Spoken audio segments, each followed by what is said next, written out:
Oh my god. Oh, hello. Hello, everybody. Hopefully, are we good? Yeah. Did that like blast your ears? I'm so sorry. Meant to mute the streams, but unmuted for some reason. All right. I look orange. Yeah, I know. It's because the lighting. See? You know what? Good idea. Just there we go. It's the auto white balance on this stupid thing. Let me do it. Haven't been streaming in a little bit. There we go. Woo! So everything's kind of like out of whack. But we'll get used to it. All right, hi guys. How are you doing? It's been a little while. So please bear with me as I get everything situated again. I have been a little bit out of commission because I had kind of like screwed up my shoulder. It's still screwed up, so have patience with me. I might not be sculpting as fast as I normally do, and I might switch from this to my intuos midway through. We don't know, depending on how my arm feels, because I messed it up. Do your stretches and have a good posture, otherwise you're gonna end up like old granny here. Yeah, I missed you guys too. How are you all doing? I don't still look orange, do I? We're good. Yeah. Yeah. All right. So, before we start, I just want to let you know that you can ask any questions that you want as we're going. I'll do my best to answer them. And also, like, you know, if for the people who are watching this video like recorded on YouTube afterwards, you can put your questions in the comment section below. And I personally don't always see the questions, but the Pixologic team will always be looking at them as well. So if you have questions, the Pixologic staff will answer your questions for the pre-recorded ones as well. So feel free to like follow the like all the socials, you know, Twitch, YouTube, anywhere you want. And all my socials are right here as well. So there we go. We got that one out of the way. Am I using the curve brush? It's so confusing to control. Can you demo how you use it since you use curve designs more? Yeah, absolutely. I will do some curve, like I'll use some of the curve alpha stuff like initially, because that's one thing that I have been using in my professional work a lot, because I've been really, really busy, so I haven't had a chance to do too much with the new snake hook tools, which are a lot of fun, by the way, like the snake curve stuff. I find that stuff is really good for like fins and flowy bits that are coming off of characters. But the curve alpha stuff I've actually been using quite a bit, so I can get into that a little bit. Any advice for someone who's just starting out and aspires to be the artist in creating characters and creatures? You're from Argentina. Well, hello from Argentina. Or somebody who's aspiring to be an artist. Honestly, the best piece of advice that I can give you is do what you like to do. And this is going to sound really cheesy. But the best thing that you can do is find what it is that you like to do. What is it about character and creature art that you like? And do that, right? Because there's a lot of people out there that are like gatekeeping what is what you need to do in order to become like, you know, a character artist or whatever. And like, and you know, proper anatomy and all of that is incredibly important and you have to do it. But the thing that's missed a lot of the time is the fact that people don't focus on what they really want to do. It's like, oh, I'm just going to keep doing 8 crochets of a human being over and over and over again. But because your brain isn't as engaged in it, if you don't like that as much, you tend to maybe not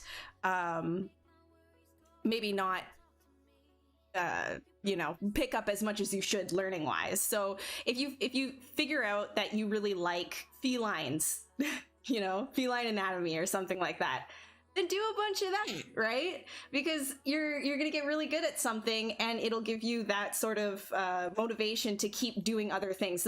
The biggest key is find what you like to do and do a lot of it. How's my dog? He's good. Where are you?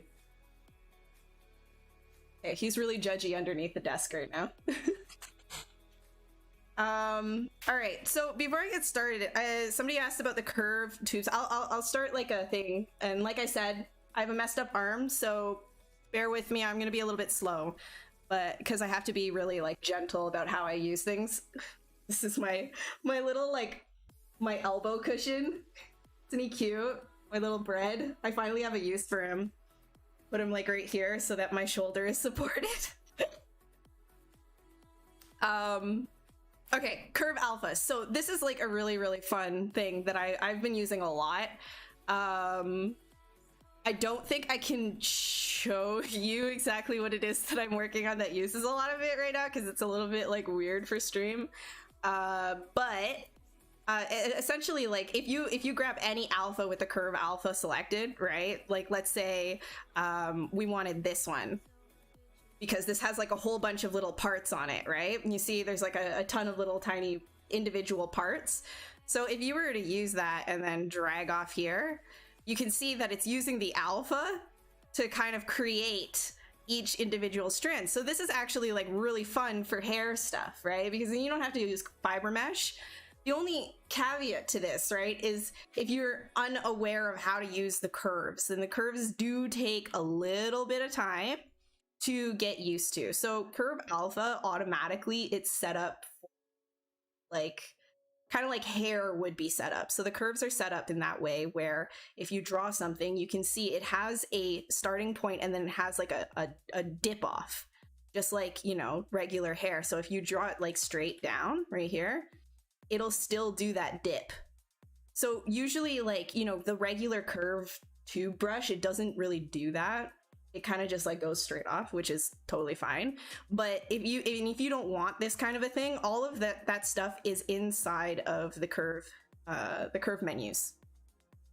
So the repel strength is what you're seeing here. Like this is called repel. So if you don't want that kind of stuff, you can just kind of like take the repel strength all the way to 0, and then what you would have is just straight down. So repel, essentially what that's doing is it's taking your curve and it's going whoop and then down.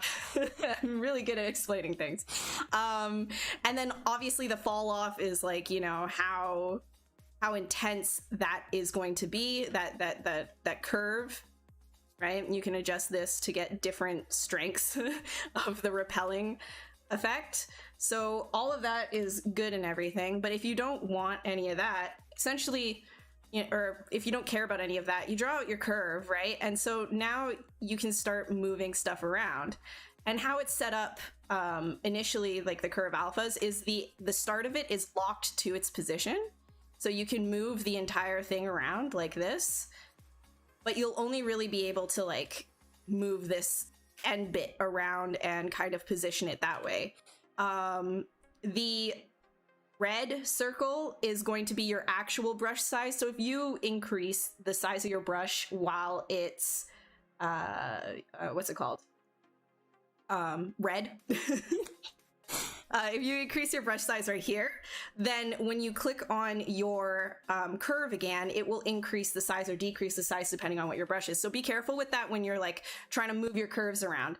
What you're going to want to do to increase your brush size is do it while it's blue, and then you can do this, and then you have a, well, it's going to do that because I increased my brush size over here, right? So we'll do that, like fix the brush size, and now my brush size I can, you know, decrease or increase here, and it'll affect only the moving parts. But if you were to do it over here, remember that's going to change the size of your curve. So keep that in mind as well. What else? Right. So if you didn't want the bend start, maybe you wanted only the end to stay where it was, and you wanted to start moving the beginning, you could also do that. I should probably do this with like a smaller curve, but yeah, you could also do that where the end part is locked, but that's not going to actually come into effect until you draw out your curve. So if you draw out your curve here, this will happen. Wait, did I undo all that? Yeah, there. All right. So lock end, lock start, all of that, that's a lot of the time I just kind of like take off the locks, draw something, and then I can just like completely like manipulate it however the heck I want. I just move it around, whatever. And something else that helps a lot with curves like this is you can start drawing out continuously afterwards. All you need to do is, you see there's like a little attachment that happens here, this little attachment. If you do that, it will, we're a little bit too big right now to demonstrate that. Let me like smaller one so I can, so if I do this and then I use this right here, you can make it longer as well. So you can continue your curve as long as you have the attachment little bit right here. Yeah, so essentially that's what I do. I will usually just kind of keep it at a really low resolution, generally push it into where I want it to be.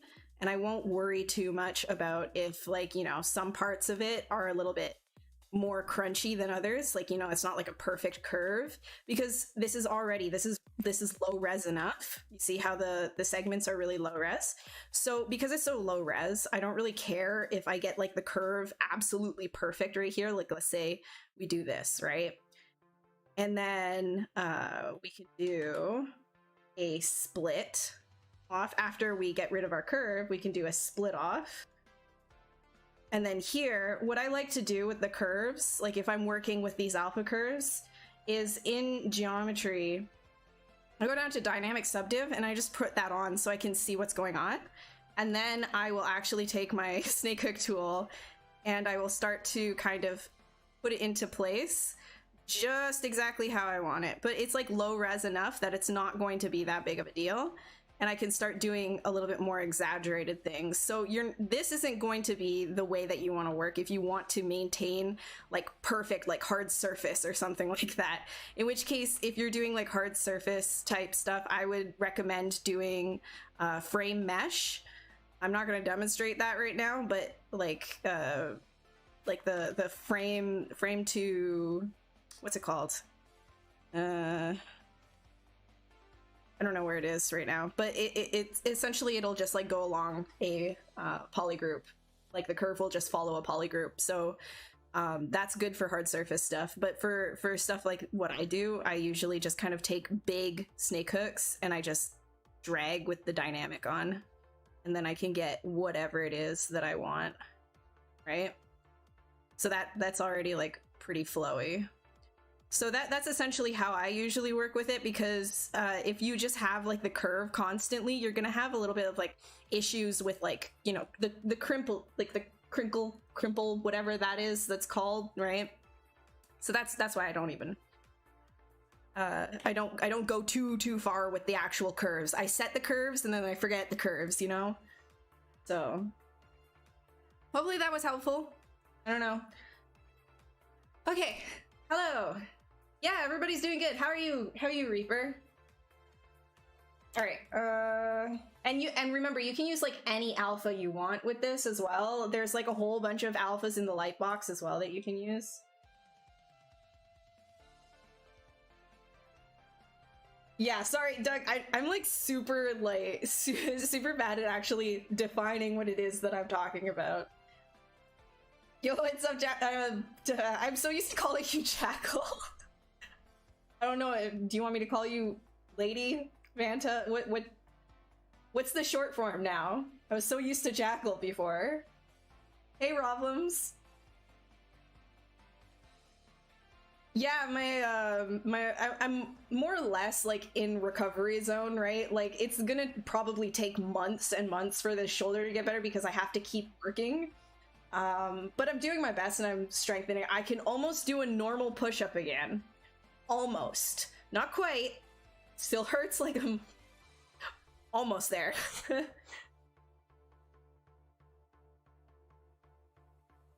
I can still call you Jackal. Hell yeah. Alright. So yeah, I'm probably gonna yeah, I'm probably gonna start here. If you guys have any questions, feel free. Let's just skip right on to how you are. All right. Okay. Iki. You're in Egypt. Welcome from Egypt. I am in the Canadianas. Okay, so what do we want to make today? I don't know. Let's just like start. Let's just do some stuff. That's what we do, right?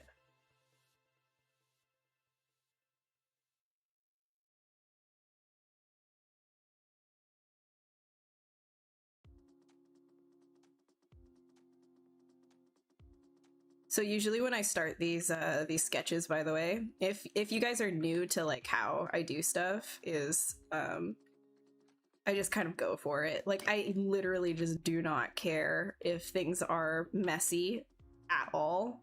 It actually kind of helps me like figure out what I want to make as like a character or a creature or whatever. Because it acts sort of like a, what's it called? Like a sketch. If you guys want the music louder, let me know, by the way.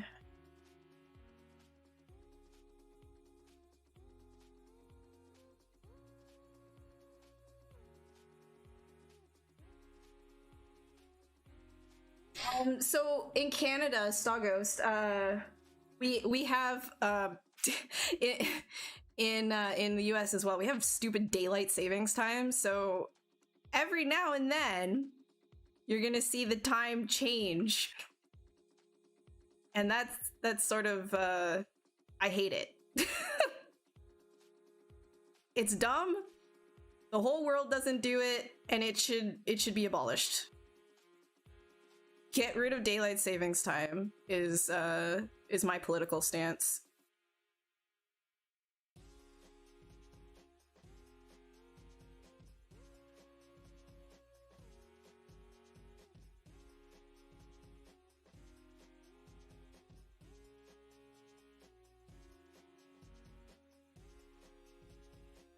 Yeah, like actually, there's music. Yeah, can you hear it? Is it good?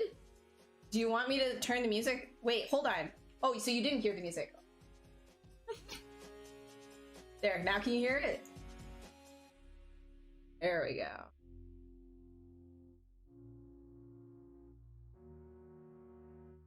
Oh, hi, Ian. IR Sculpts. Yeah, Ian is a sculptor here on the Pixologic channel. Sorry, forgive me. I usually do shoutouts like this. I'm just getting back into the swing of things. Go and watch Ian. He just started streaming here on the Pixologic channel. He's like, you know, like maybe his third stream in or something, I think. Go watch him.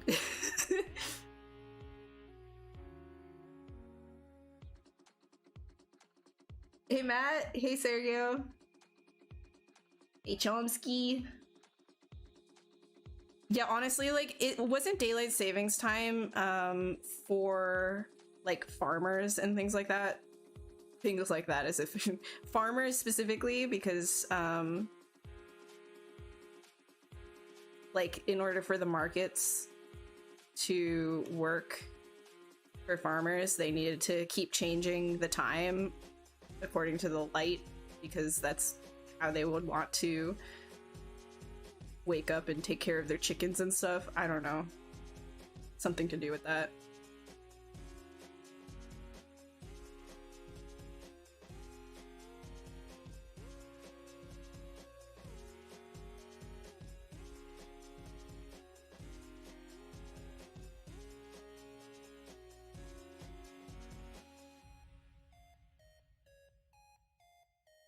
So I have no idea what we're... It's kind of...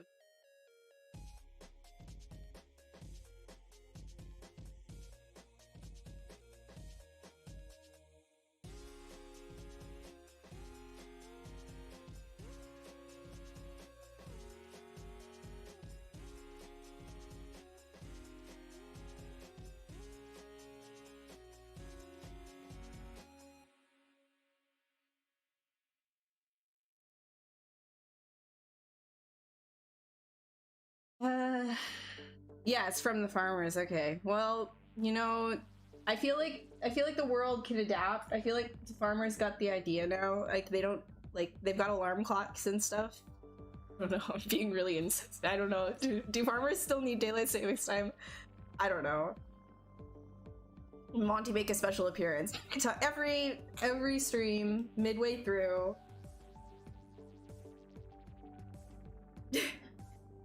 Dang you farmers! Dang you! All these farmers everywhere are just like literally like I don't even know what I did wrong. It's the generations past. Don't blame us.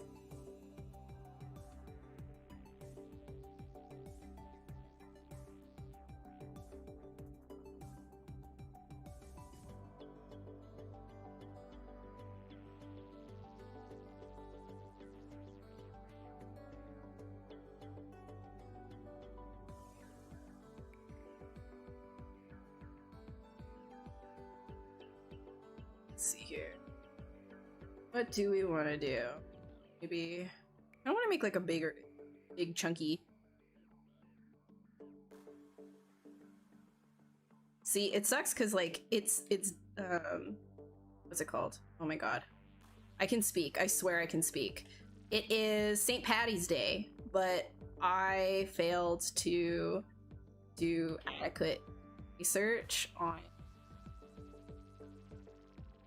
what kind of mythical creatures I could do stream, so now we're just kind of like going for it. Though, to be fair, the Irish like folklore giants are kind of like crazy cool, so maybe we'll like incorporate something like that into this. Like maybe we'll think about it as like Balor or something like that. This could be Balor. I think his name is Balor, right?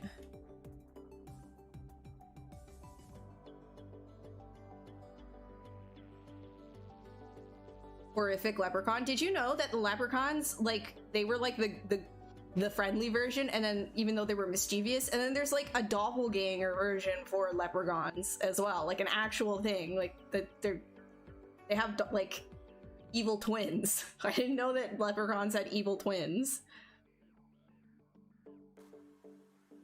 Hey Talton. Hey Bubbles. I got home from work drawing a little nice. Nice.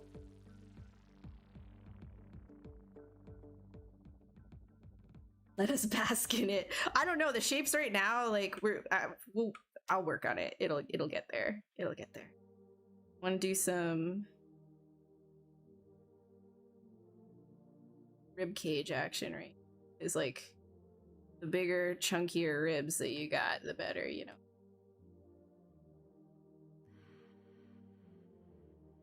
This guy. Like, there's something about big, like, muscular monsters, but then they've got like a lot of that fat on top, like a lot of like meat on top of their muscles, so it's just like only the very specific muscles show through that meat, but that in itself is it's just really powerful looking. I think that's something that I find even I do a little bit too much, is define every muscle we think we should see, but in reality it's just like a lot of it would be fat and stuff like that. That's why like actual real world reference is so important.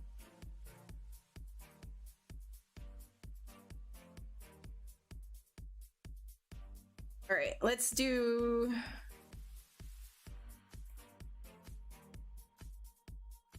Ooh, I wanna light this camp. How's Monty doing? He's good. Just chilling underneath the desk, being really judgy. Right? Shh. Ooh, that smells like burnt dog hair. Anybody with a pet who lights candles will know.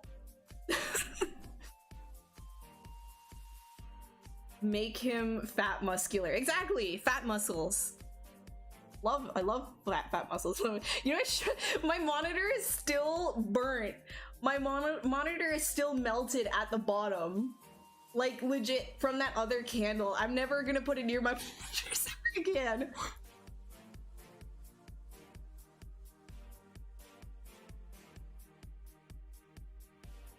I do not understand what I should now if I want to learn sculpting. If you want to learn sculpting, there's a lot of reference like points that you can start from out there. There's a lot of like, you know, beginner tutorials. Shane Olson actually is incredibly beginner friendly. Like, he's really good at just like showing you the ropes and stuff. Michael Pavlovich goes into more like nuance, like detail-y kind of stuff in ZBrush and all the new features and things. Honestly, like all of the sculptors besides me on this channel are very good at helping beginners.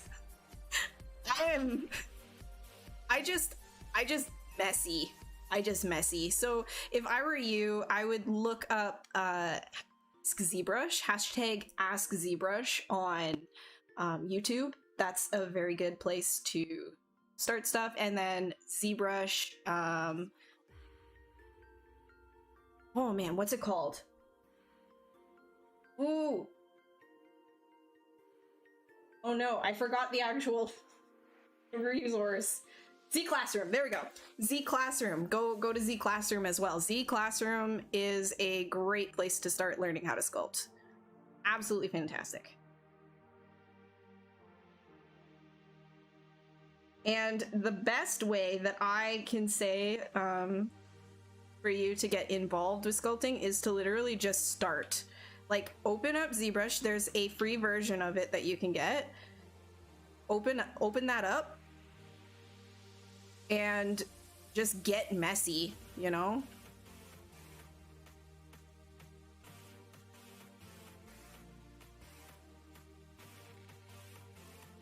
Like, the best way to learn is to just get messy.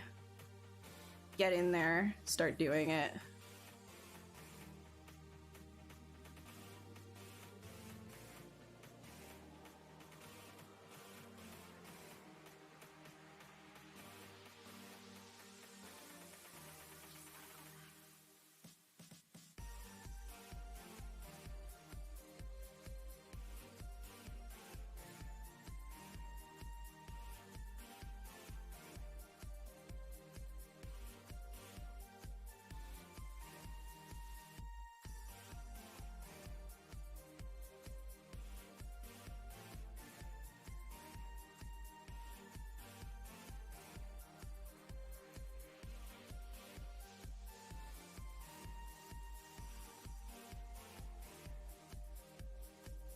Oh, I don't know if I shared the last thing that I did sculpt-wise with you guys.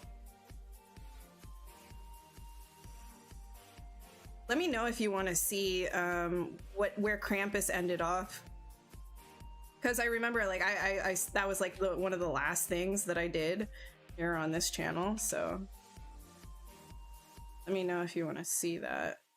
And I can like run through some of the stuff that I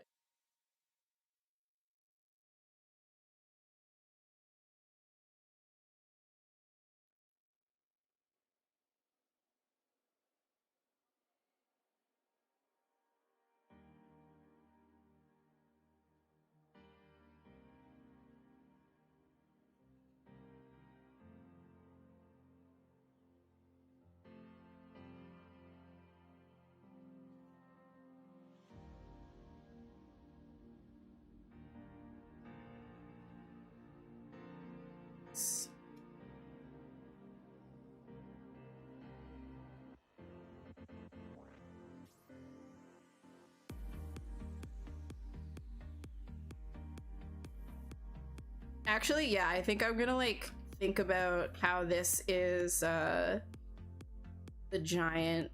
I'm just gonna I didn't research the Irish lore very well, but I do know that the giants specifically, okay, there's like two that I was looking at. I didn't really research them, but here's one of them. It's called the fashion. I don't know if I'm like pronouncing that right, but it's so funny. It's so good. I was like, hold on, right here. Look at this.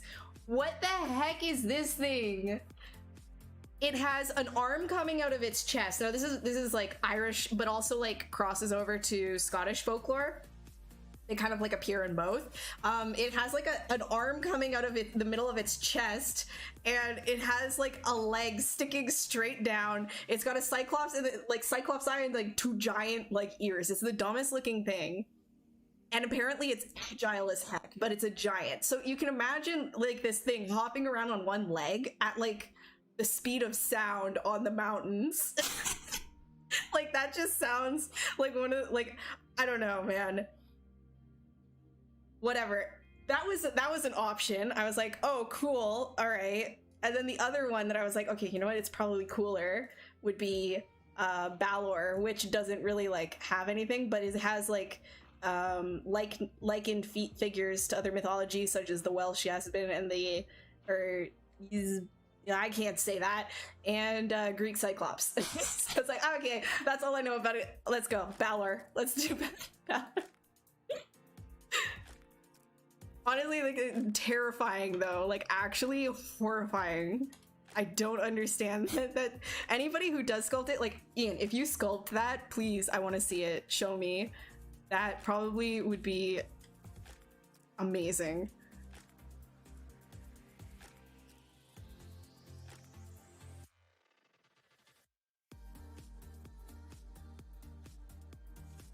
I don't know if you're gonna do that for this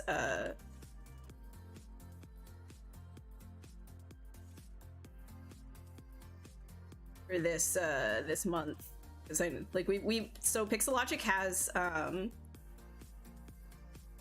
a bunch of topics that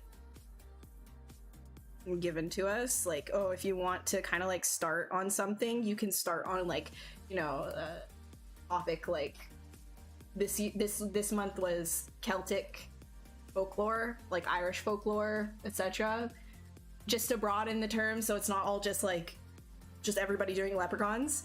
And then last was like Valentine's Day and like Cupid and stuff like that, right? So there's different themes. The December one was Krampus.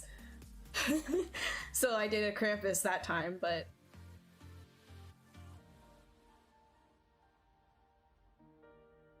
yeah, Shane's blockout method is really amazing for beginners.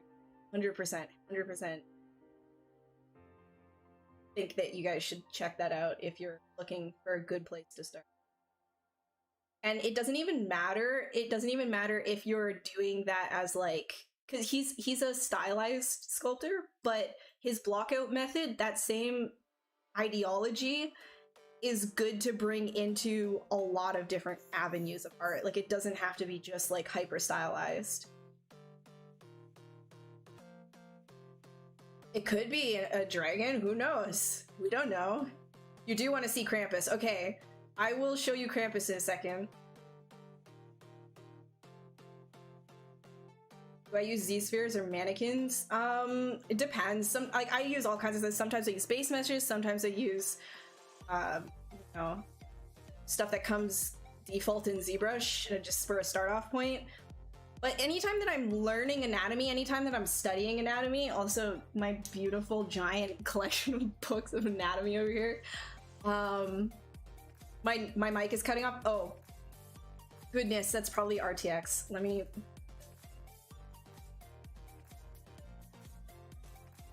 My RTX is like really bad. My RTX just doesn't like it when I have fun. Anytime I laugh, RTX is like, no, none of this fun. None of this fun. Sorry. I'm using a Cintiq 2021 HD. That's what I'm using.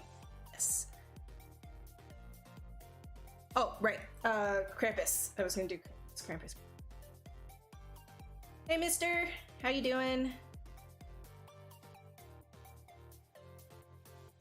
Give me a sec. I gotta dig through my disgustingly long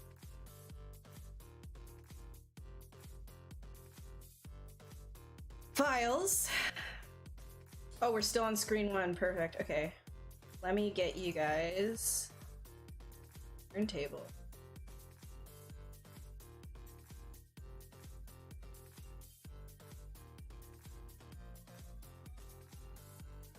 Here is what Krampus turned in. Is that playing?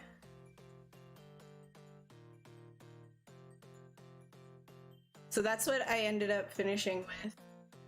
Why would I keep repeating? How do you make this repeat?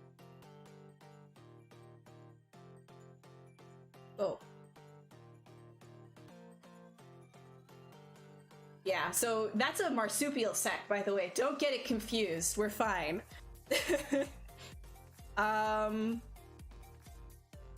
And what else can I show? I have the images.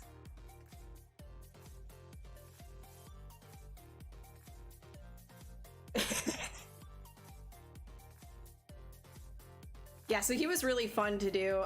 If you want, I can open the ZBrush and like show you detail stuff. Actually, I'm gonna try. It's a little bit heavy, and I'm taking my time right now because my shoulder is kind of like garbage. So again, ask questions and stuff. This stream will be a good question asking stream because I'm slow at sculpting right now. Wow, your sister is a beautiful woman, Doug.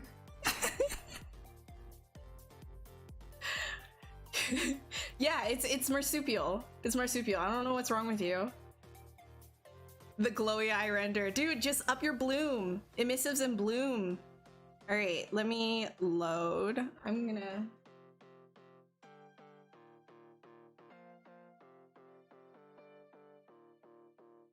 I need to...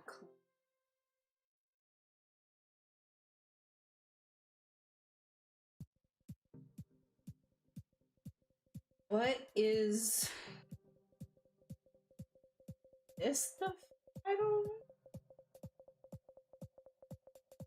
open it, and if it isn't, then a marsupial sac is hanging between his legs, Jamal. A marsupial sac. It's purely marsupial sac. What did I use to get the final render? I used Keyshot. And then I did a lot of painting. It has a lot of painting on top of it. Yo, for real, this is gonna take a minute to open. It's a marsupial sac.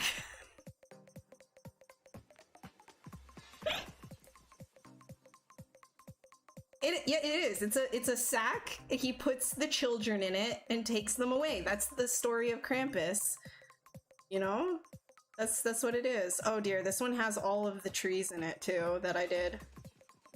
Yeah, so I made trees and it's an absolute mess. That's why this is an 81 million polygon scene. I was completely like, I just don't care. I'm just duplicating this everywhere. I just don't care right now. So this is like the setup. It's an absolute mess. Cause like all the trees and stuff. Yeah, let me see. Do I have this? I don't. Very messy. Let me go. Okay, bye-bye trees. Trees are so heavy.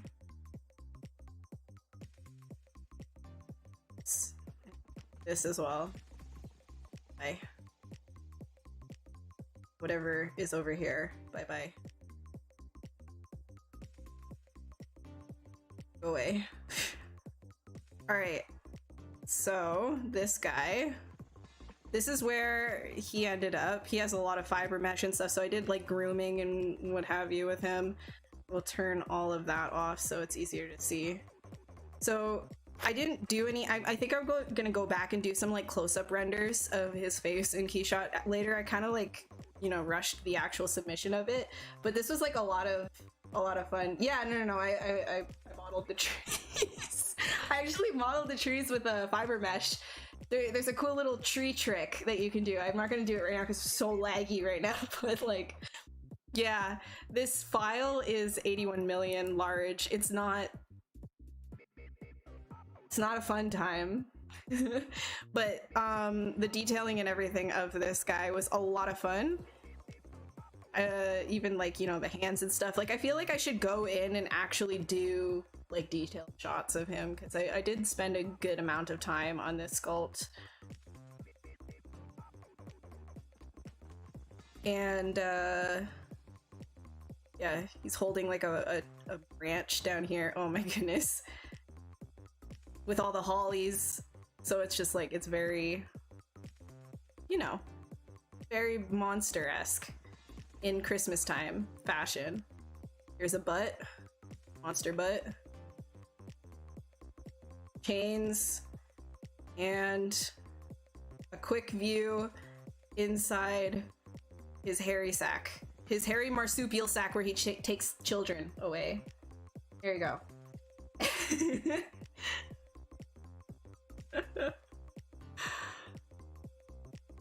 Yeah, I had the whole screen in ZBrush, dude. Like, that's the thing, is like, it's not really like the most ideal way to do things. I just kind of got carried away and I was just like, okay, duplicate, make my composition, don't care. You got that cake, you do. The hair, so the hair is fiber mesh groomed. So I did multiple different sections of it. I worked, you know, in terms of like layering, how you would do regular hair. So you've got like the base, like underneath everything, right?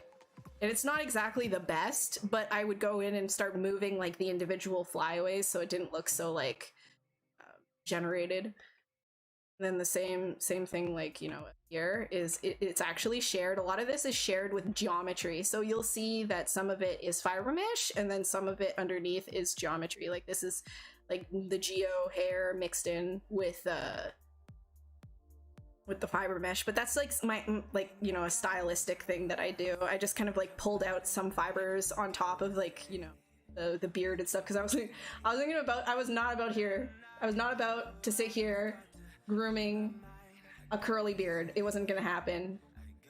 I was getting impatient. But yeah, this is a lot of fun. A lot of fun, and 10 out of 10 would do again. Yeah. Anyways, I'm gonna say bye-bye to him now. There we go. Back to the potato.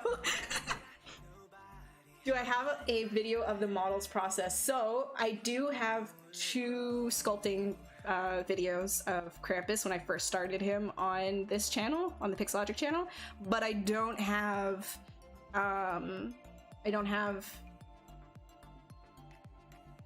like after I stopped, like I messed up my shoulder and then like I had to like do it on my own time, and I don't have anything after that.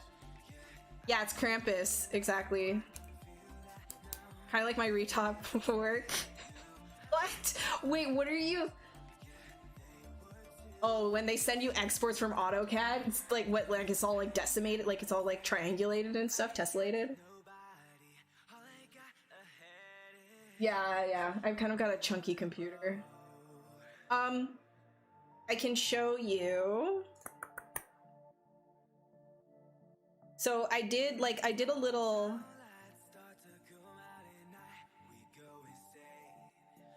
So this is like, I also like, so I painted this. I made like a whole like story thing for him as well. And I'm only like saying this because like I feel like I posted it at like a really stupid time, so a lot of people didn't even know that I did this. But I painted this as well, which is a little letter that was sent. It's like a little story that I did for him. And then the actual composite, I can find it and then I'll continue. I have the composite? Yeah, so then this was the actual composite that I finished with. Boom! So I love taking like my 3D models that I like send to as far as I can take them, and then I like paint on top of them as well. I don't know, I have a weird process, but I like it for illustration, so yeah. You can find that on my ArtStation too if you wanted to like look at it at your own pace. Anyways, done with that. All right, back to business.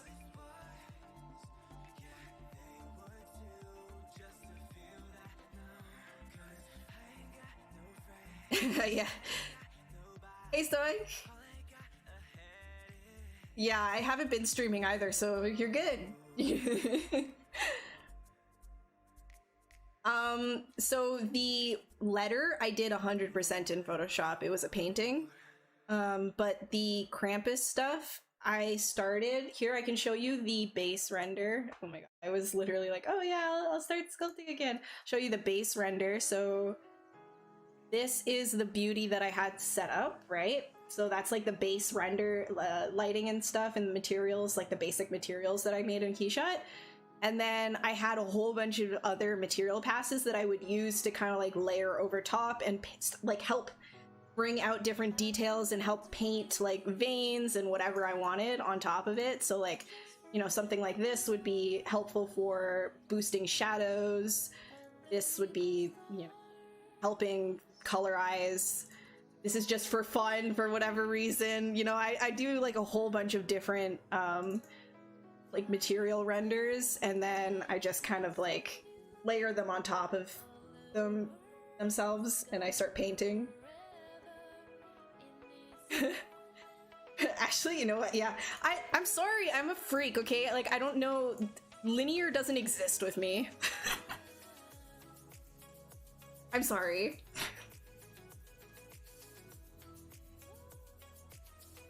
Where's most of the work ZBrush artists get? So ZBrush, like if you're a 3D artist in film, animation, even games, all of it, ZBrush is actually only like maybe a quarter of the work that you're going to be doing. A lot of it is going to be in other programs like Substance and Maya and whatever. But ZBrush is essential for actually sculpting the character. The actual art part of it, of like being a 3D character artist, in terms of the sculpting art, is small in comparison to everything else, but it's necessary. So when you're like a ZBrush artist, like, so for me, like, I don't, my path has kind of been leading more towards ZBrush artist, like sculptor. But that's because I do an absolutely obscene amount of sculpting, right? Let me turn this. This is starting to make me glow. So I do an obscene amount of sculpting, and that's kind of been leading me down a path of being more of like a focused sculptor, but that's very niche. Most of the time you're doing a lot of like retopology, UVing, texturing, the whole shebang, and a lot of people even generalize and go all the way down, rigging, animating, etc. So I can't really tell you if there's like, you know, a big market for specifically ZBrush artists, but ZBrush is essential in the pipeline for a lot of different other avenues.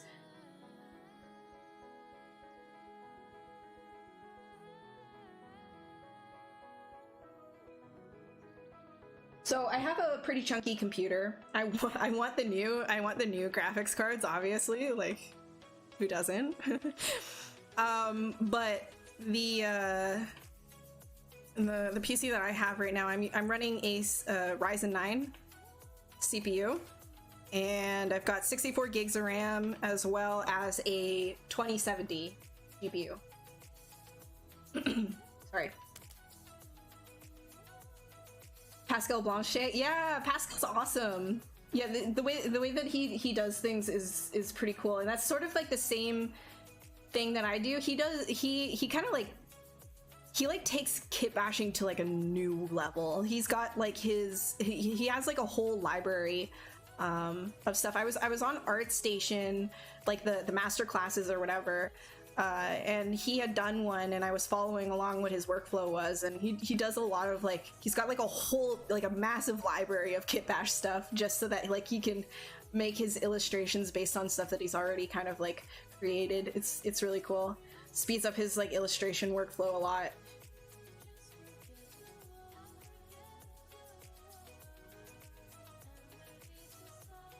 A mini tower, a big tower. It's a chunk. It's a big boy. I don't like the mini ones because it heats really fast, so I'd rather just have a really big PC case and have a bunch of fans that keeps it really airy. The smaller your PC, yeah, it's like space saving and it's cute and it can be aesthetic, but careful with that heating though, because like I'm not going with liquid cooling. You can't convince me. No happening. Actually.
hide this real quick so I can see what's going on.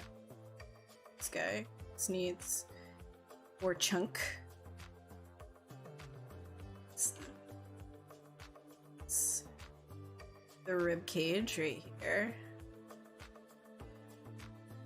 Leaks. Leaks and butt.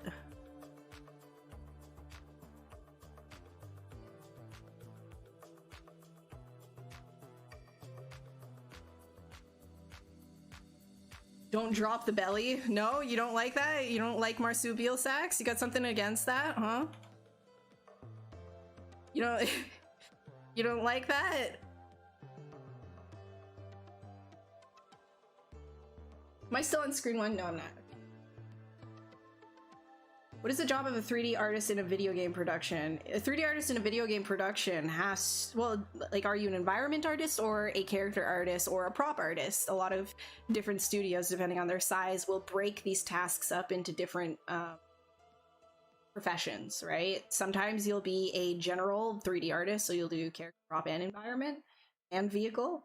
But in larger studios, like say Ubisoft, for example, that like 3D artist will be cut into very specified roles. So you'll have character artists, environment artists, prop artists, vehicle artists, foliage artists, whatever, like a whole bunch of different types of things. And there would be specializations in all of those fields. So depending on what it is, either way, a 3D artist in the video game industry needs to create an asset. So the model, it either will have a sculpt before or after the base block out, and it will, like, that 3D artist will create a model that can run in a game engine. Depending on the company that you're working at, again, the size usually matters in terms of the pipeline that they have. Video game artists may or may not be responsible for also surfacing / texturing, whichever word you use for it, and creating that final asset that you see is then used by riggers and animators to help create your favorite game characters.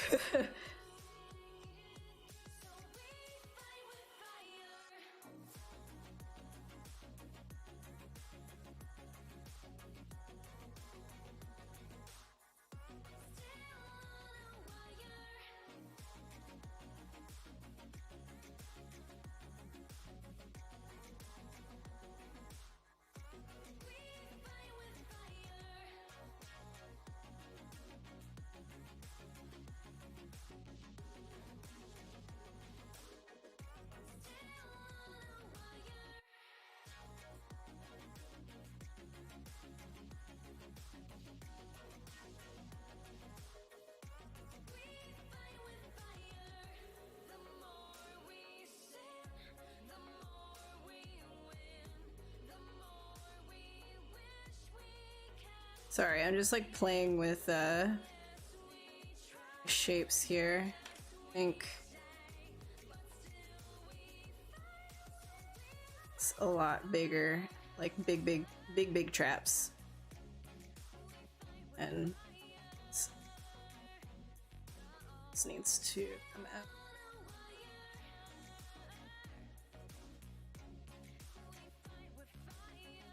And I can grab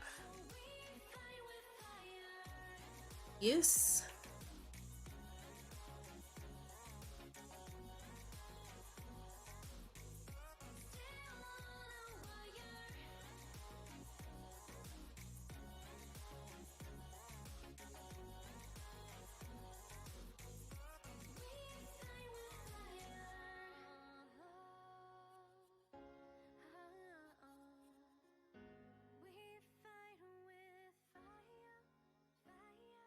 Do most companies have an in-house retopo tool set, or is it usually done by hand? So a lot of the time, you're gonna have like base meshes and things like that.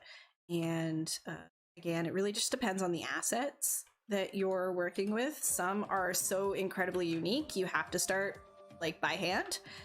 But some of them are like, you know, if you're just doing like NPC number 32, you use like just asset reuse, right?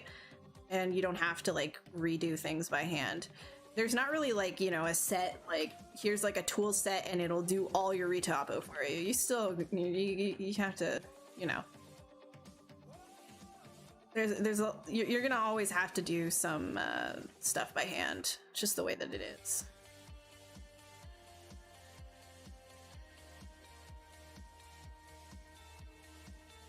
But also keep in mind too, like I know you guys want to like ask video game questions, but I just need to put a disclaimer, like I don't work in the video game industry. I wouldn't mind, but right now I'm in the animation industry. Eric though works in games, so I know a decent amount because he works in games, so I've got a lot of friends that work in games, so from secondhand knowledge, I pass it on to you.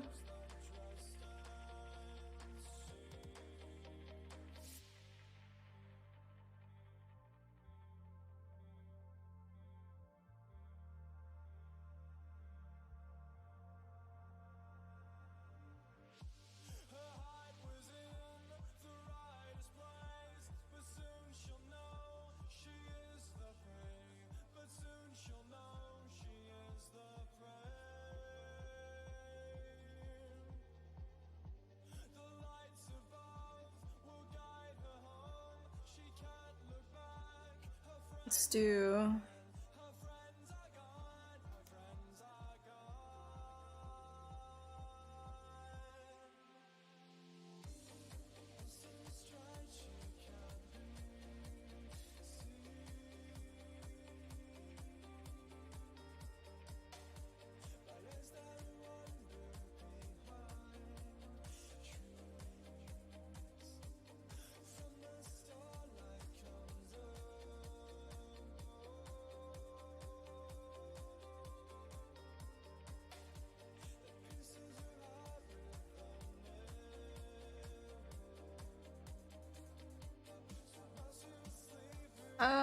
is there a way to mask your model and then break that part into another subtool? Like if you create a body, but you want to break the arms and just work with them? Yeah. All right, here, you know what? I'm gonna save this really quick.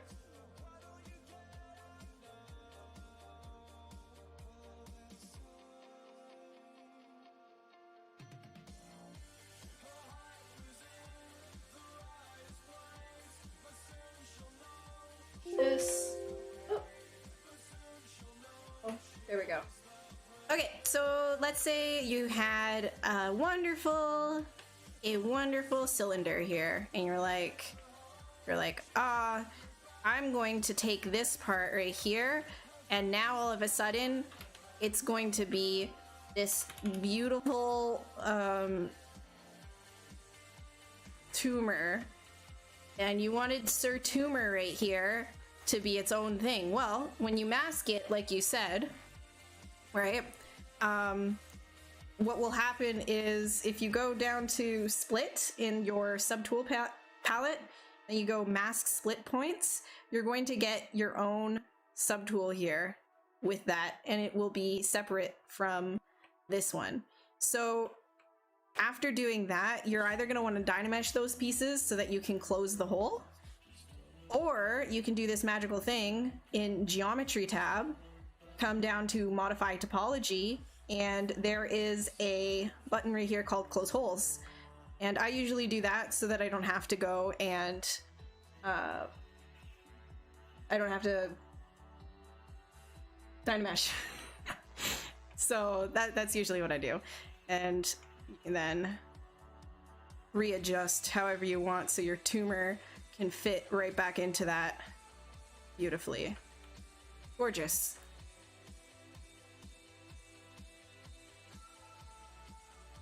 You want to be an environment artist and struggle to pick a fun concept is tragic.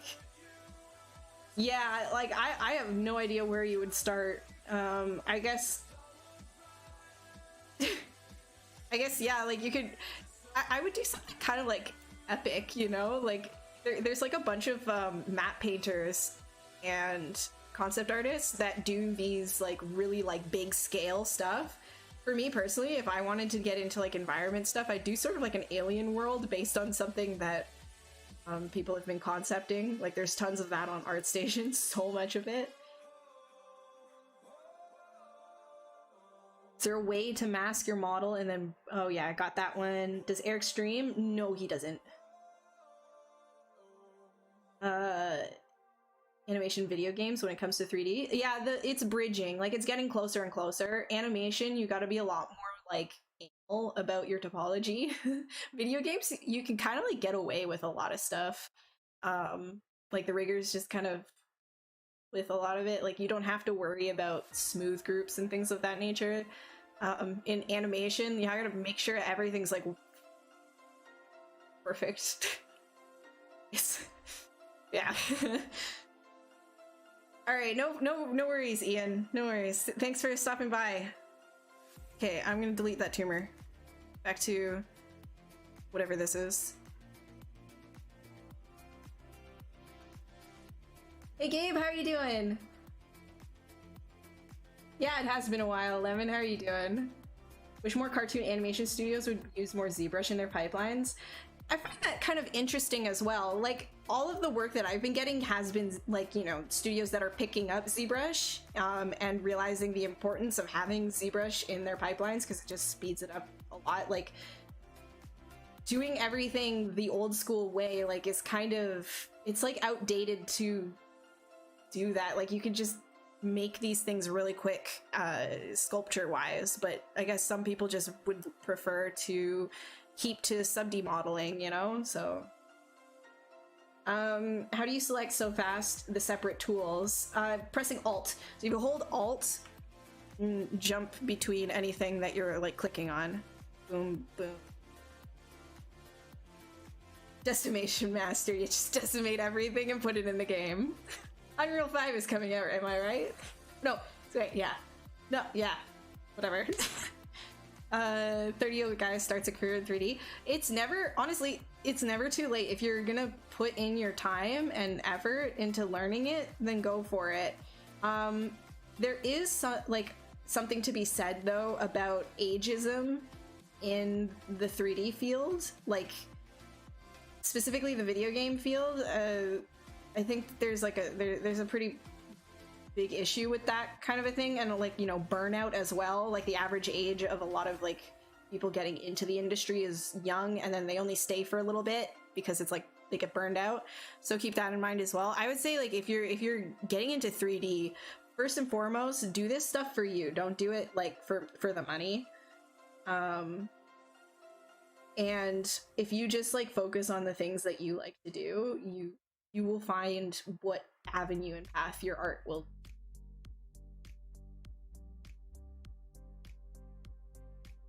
What do you feel like are the best resources for learning creature design and anatomy? So I've, like, personally, like, I don't have, like, go-to resources or anything. If I need something, I will Google it and I will look for specific anatomy references based on what I'm doing. So I don't have like a go-to thing or anything like that. I recently got these. So I've got a feline. This is from 3D Total, by the way. So I've got this feline one, right? It's acrocheted. Sorry, acrocheted. Well, so I can get, like, a general idea of what I'm doing, just reference check things. That I've got the same thing for a horse. I've got canine. I've got, you know, this guy right here as well. I'm censoring him. Thumb on the wee wee. And then, of course, never underestimate the power of figure drawing books. This kind of stuff, you know? It's incredibly useful, especially seeing what people's shorthands are for things. It really helps when it comes to figuring out planes and, like, this kind of stuff is, like, very useful, right? Because it is breaking down what it is that you're looking at into really chunky forms. You know, like, all kinds of things, different problem solving for, you know, the clavicle, how to think about it, you know, different muscle groups, how to think about them, how they move together, right? Like these kinds of books are really important. And I like they like, you know, a lot of people just say like, oh, it's specifically for drawing, but that's not true. Like a lot of this stuff is it's not just for one medium, you know. This book specifically is called it's by Michael Hampton, Figure Drawing, Design and Invention. I think this is one of my favorite ones. I've always forgotten to mention this in past streams as well, but this is probably one of my favorite ones. I don't have the book Anatomy for Sculptors, but from the like screenshots that I've seen of like their stuff, it's a very good book as well. So Anatomy for Sculptors is another one. There's a lot over here that I wouldn't recommend most people if you haven't actually started from 2D. So things like this one's really good. Force, if you're getting into like posing and more illustrative stuff with your 3D and just learning how to do things more dynamically. It sort of just has how to like exaggerate forms and things like that, just ideas on that sort of things. Like Force is really good about that, and like hyper simplification of the form, right? And when I say hyper simplification, it's like how to use as few lines as possible to describe as much motion as possible. Like this is barely using any lines. Hold on. This is barely using like any lines at all, but you're still getting, oh my god, you're still getting like what you need to get out of it. So this is Force. This one's really good as well. Force by Michael Matisse. There's a couple over here too. I don't know if I remember.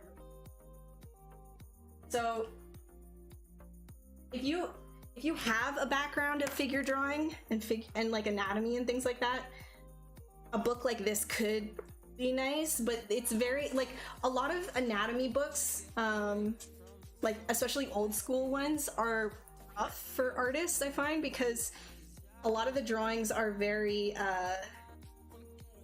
this one's not so bad, but a lot of the drawings are pretty crunchy, like unless you really understand what it is that you're looking at.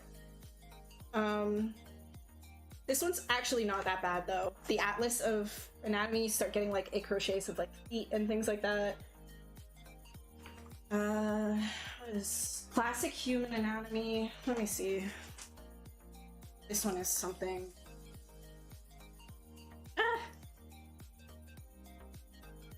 Yeah, this one's more like technical. This one's a very like technical based book if you're interested in like the naming of everything and less of like the breakdown of like of shapes and more of like how muscles affect each other. This one's pretty decent. So that's Classic Human Anatomy by Valerie Winslow. Oh yeah, this is probably what I... This one is probably... Yeah, this is the sort of thing that I say, like, I don't really recommend these kinds of books to people unless you have, like, a figure drawing background. Because then it's sort of like you have to, like, really, like, to really understand what it is. Like, it's kind of scribbly, right? Like, it's got good, like, it's good at simplifying in its own way, but it's also very scribbly. Like, I wouldn't really, like, recommend something like this for... like a whole page, the hand. Yeah. It's good to hear about the age you lose your job during the pandemic and start to study 3D still. Here's a lighting designer, now I'm trying to apply your knowledge. Yeah, just be aware that like the video game industry is a little bit tricky when it comes to age. So this one's interesting as well. It has some interesting things. It's more classic, I find. The way that they... Like, this is, like, really old school stuff in this book. Like, look at that. So, like, I can't even read whatever is on this. But the drawings are there. And if you can pick something up from it, then great. But for the most part, this sort of a thing is, like, Atlas of Anatomy for Artists by Fritz Scheider is more of something, not sculptors, unless like you're like really deep into it. I haven't really used it that much. Okay, yeah. Yeah, it's like, it's literally a book of photocopies of like old stuff. I don't know. And then there's I don't think I have the Bridgman book. I might. This is all stuff from like, a lot of them are Eric's books. They're all from like college. We went to an animation college, so like we have figure drawing background, and a lot of this was like stuff that we had to use in school. But I think it was like the Bridgman books. It's like you need like a translator to tell you what it is that you're looking at with Bridgman.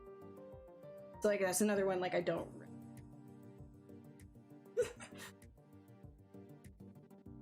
Yeah, Bridgman is like, see, that's the thing, like it's good, like you know it's good, but when you're starting as an artist, it's not, dude, it looks like you're looking at another language or something. It's very strange. Like it's hard to decipher what it is that you're looking at. So it's not really like something that I recommend unless like you're really like.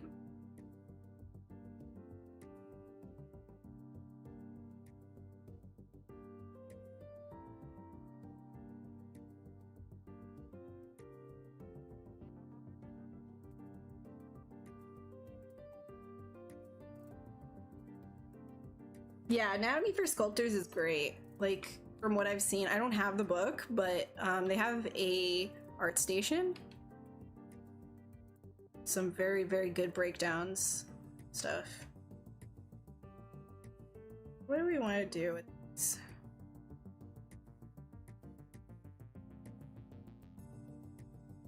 Because I've just been talking. Like I have not really worked at all.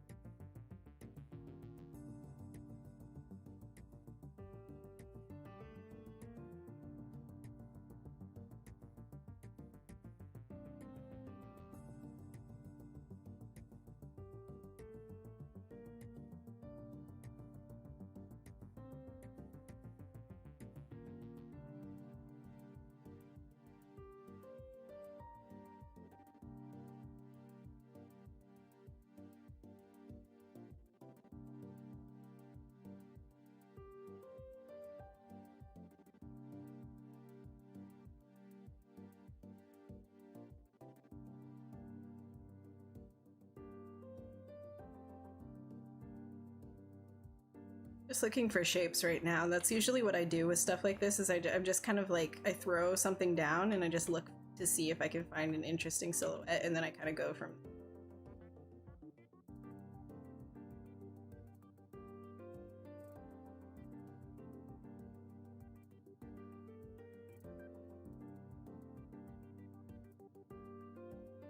Yeah, he's a thick boy, whatever it is. Should I use UV layout 3D? Wait, UV layout, UV matte, and 3D, or can I use this in Z? Yeah, you can UV in ZBrush. There are UVing methods in ZBrush. It just depends on like what you're more comfortable with. If you already have ZBrush, try it out, see if it works for you. Do you know any good place where I can ask specific questions about ZBrush apart from streams like this one? Specific questions about ZBrush. ZBrush has their own Discord, I think. Yeah, they do. ZBrush has a. Wait, I don't think I can invite though. And how do I? People to the ZBrush Discord. There's a ZBrush Discord. If you can find out how to join it, there's a official ZBrush Discord. There you go, Wipeout's got it. Perfect. Nice. There we go, Nightbot also has it. You guys are on top of it. MVPs. Alright, I'm gonna display. Hello? You dynameshed? Maybe too high res. 4 million is too much for me. Let me do 4.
I'm gonna make this like a eye, you know how like Cyclops stuff, it doesn't like, it just goes like full circle with the eye, actual eyeball.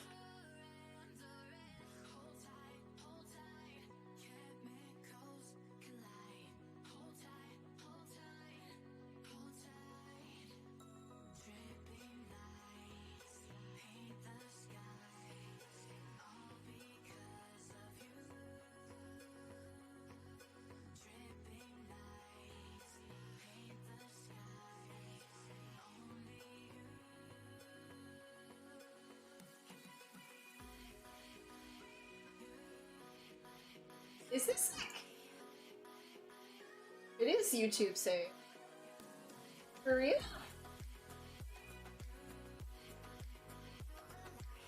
I didn't realize that this song is YouTube safe. I'm Matt. Do you think ZBrush will start charging for updates? I mean, I don't see that happening anytime. I have no idea, but I don't think so. Like, they've been free for updates for a long time. I don't see why they would randomly change, like, out of nowhere.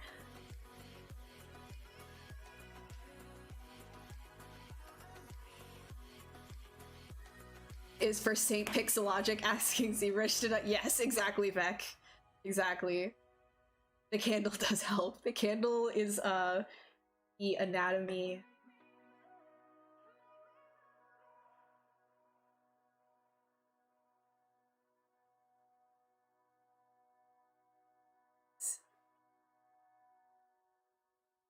Shrine. Oh shoot, I completely... Something called Make Me Move.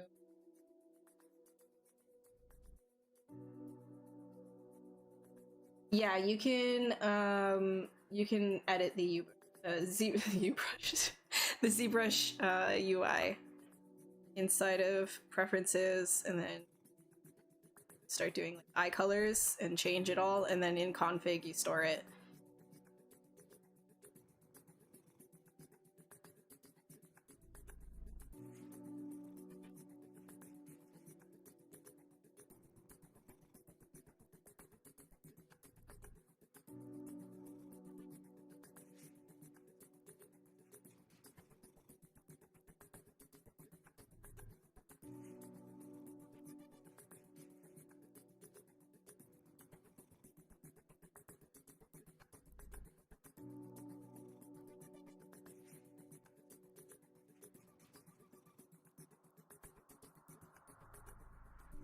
So you see all this stuff right here that happens? I actually like that, and I like to do it on purpose. Because when you Dynamesh it, it kind of creates like a little texture, which is really helpful if you're doing sketch stuff or like quick like illustrations that get rendered fast, and you just need like quick detailing, like quick like specular breakup.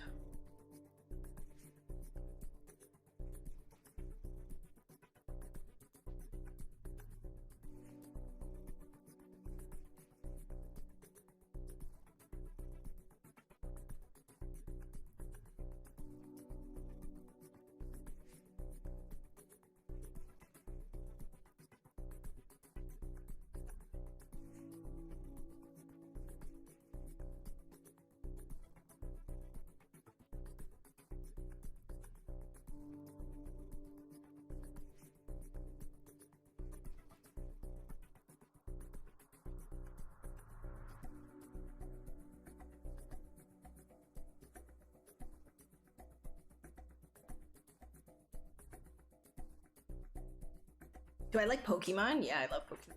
Well, I used to. I don't really care about any of the new generations. Like, I haven't played Pokemon for 5 years or something.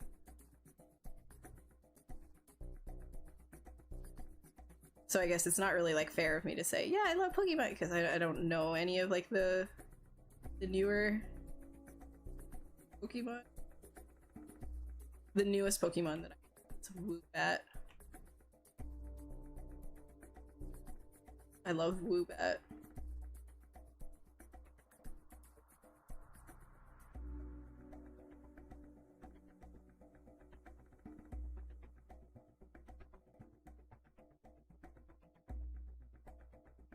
You found your cocoon in the ZBrush he's from 3D Smash. Yeah, well, the menus within menus within menus.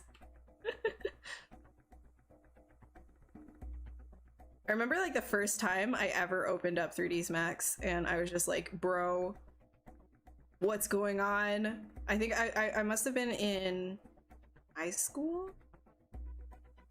It's the first time I ever opened up 3ds Max. And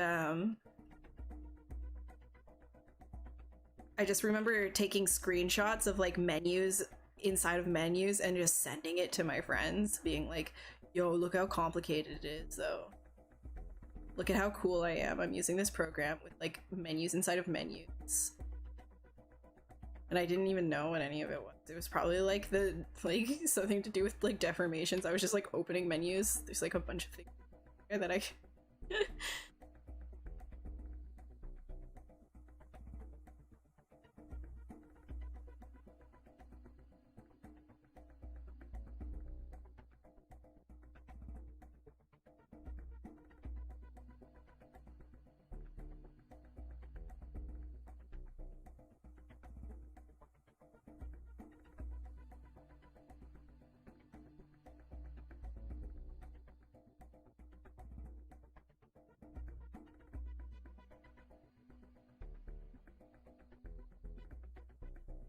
Galarian wheezing. Oh, is that like an ice wheezing or something like that? I don't. Put that chest arm on from the one-legged one. You got a buff of. Oh my god. As you sculpt, you're designing a truck in Blender. Very nice. Very nice.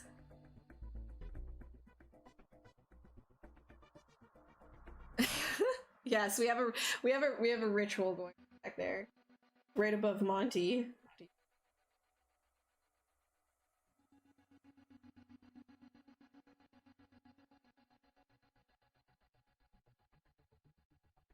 You got off the train when you saw the ice cream was a Pokemon? That's fair. Making me glow.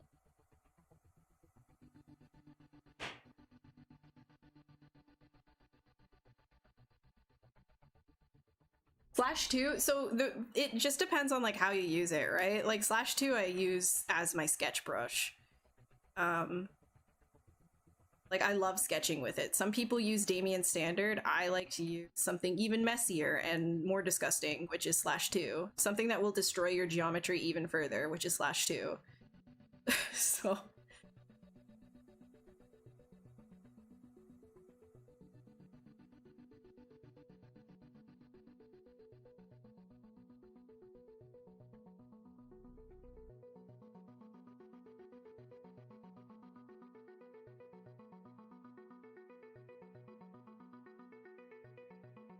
Actually, you know what?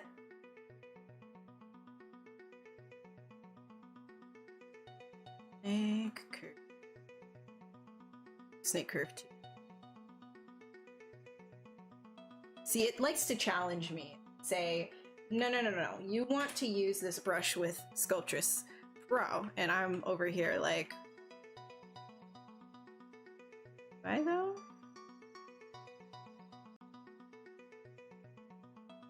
Oh, I probably drew that way too small.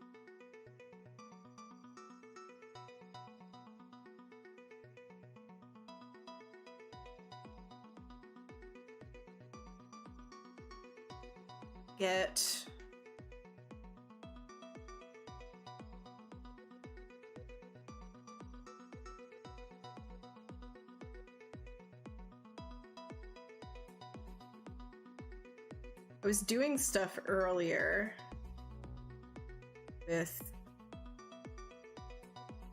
kind of give some cool like feathering stuff that goes on here. I had made a fungal brush, but I no longer have it, but it was using this and creating kind of like fungus type growths out of it, which was really cool. Put back face masking on so I can use.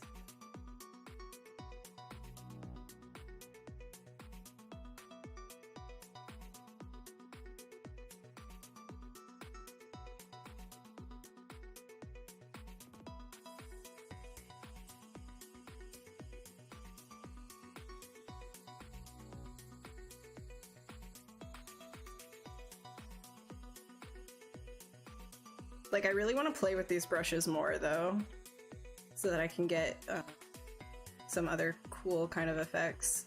This right now, like, I just kind of use as, like, a alpha thing. But tried and true is snake hook, so... Oh, my dynamic turned back on.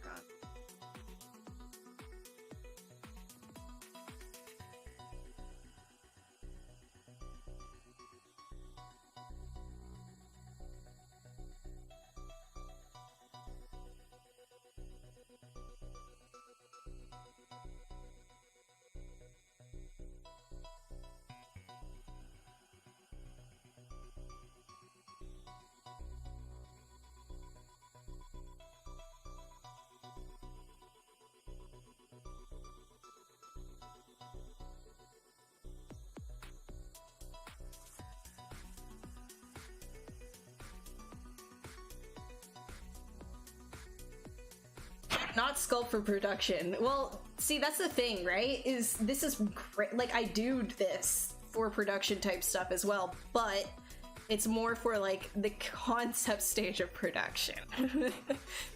It's not for like the final product. You'll want to be a lot cleaner for the final.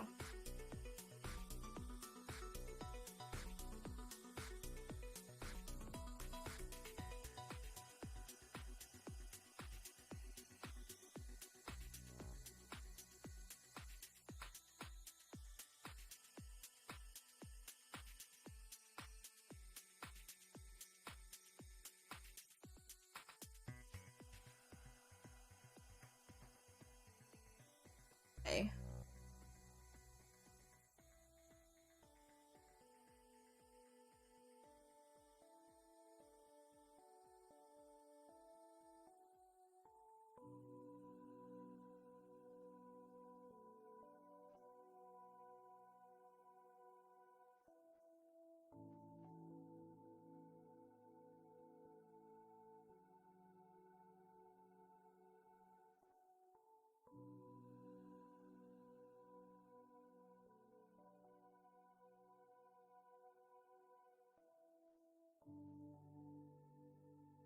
You always want to make sure that your curves are working.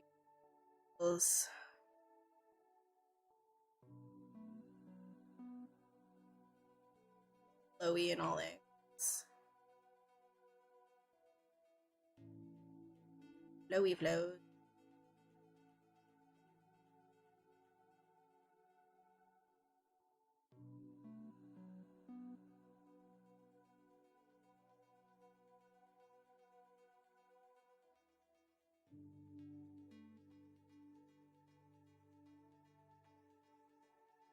Sometimes I'll put a alpha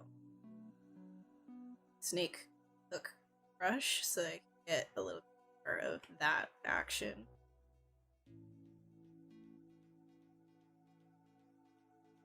Just a bit.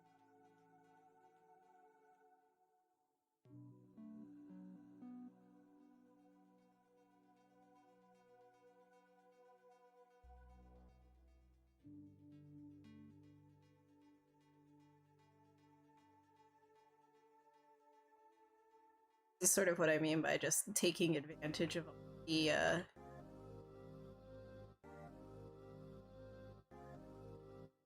nastiness, because you can literally get some really cool effects from it.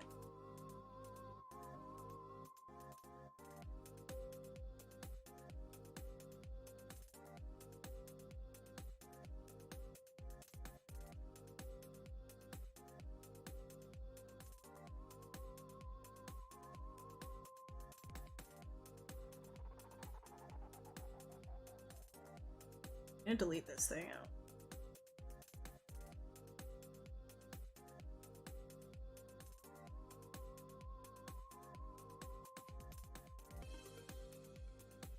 This guy.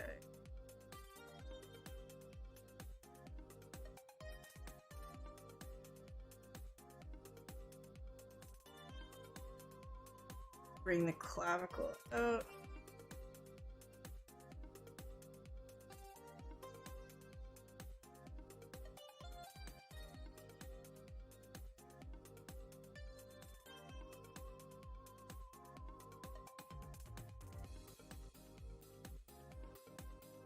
Hang. Needs to cook.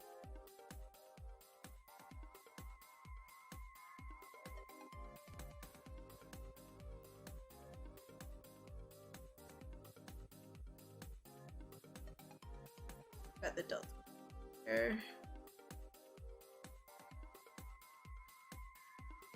Down.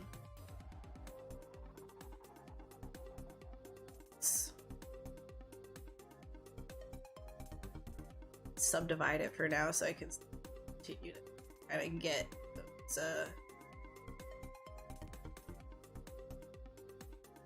artifacts that I so much.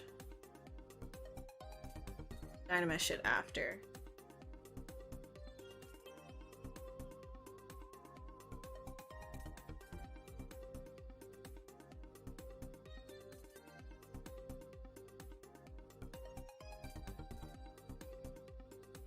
Put into the shapes with the anatomy that you already know.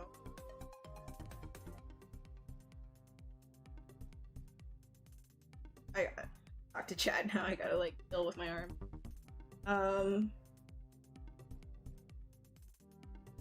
You haven't messed with these new brushes yet. Maybe one day you will if you find a use for them. There's like a lot of uses for them in terms of sketching. Like you can get some really cool things, but it is about like kind of like messing with it, right? Like you said, like you got to figure out what exactly works, especially for your workflow.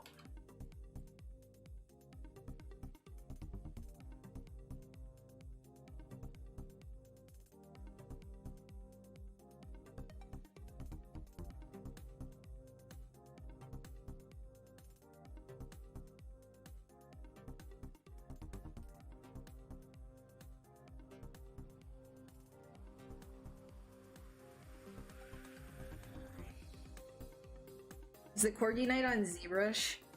Central Monte? Yeah, yeah. That's my boyo. You're the reason You started using Snakehook when watching live and some months ago with a turtle thing with skulls and all these stretch shapers. Oh yeah, that thing. Oh, that was one of my least favorite sculpts that I've done. But I'm glad that it like inspired you.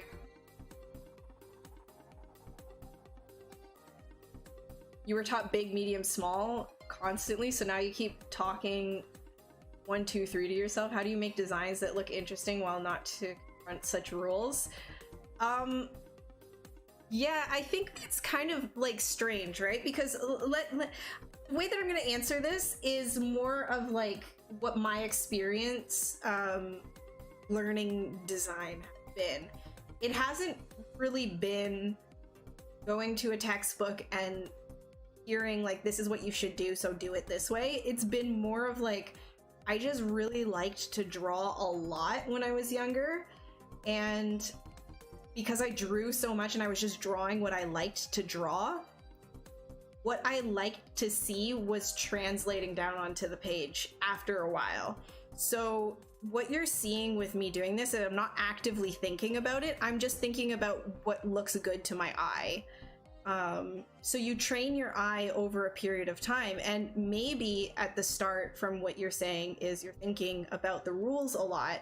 Maybe you need to try to not think about the rules, do something, then step back from it after you're done doing it, and then apply the rules afterwards. You might start to learn things a little bit more, and it might click a little bit more. Because theory is one thing, practice is another. Your eye needs to get trained over a long period of time. It doesn't just happen with understanding what the rule is, right? Like the design rules or whatever. That like it's theory, right? Theory is good to understand the whys. Why is this working? Because in design, etc., etc., etc. But when you're actually doing something, it does come down to what you've already seen. You know, your ability to analyze your subject matter and then interpret it into whatever it is that you're doing. So I would say just do stuff that you enjoy doing. Forget about the rules, all of that kind of stuff. You know, sometimes, okay, so this is sort of like a sketching practice that I say, like when you're sketching, forget about the rules, okay? Sketching is about just being loose and doing what you want to do. Forget about the rules. Just do something that you want to do, and when you're done doing that thing, come back to it the next day and look at it and think, what is it that I was doing here that doesn't work? And then you're learning, right? Instead of holding yourself to all these rules while you're doing something and not enjoying what it is that you're doing because you're just like overthinking it, just do something. Stop thinking about the rules, just do something, and then come back to it and then criticize it, sink in what you learned, and then do another thing, right? Etc., etc., etc. I think that that would be probably a better way. If it's not working for you right now, thinking about the rules too much, that means you're restricting yourself way too much. So that might help a little bit. Have I done any hard surface? Yeah, I actually, yeah, for work and like my own stuff. Actually, let me see. Should I share what it is that I actually?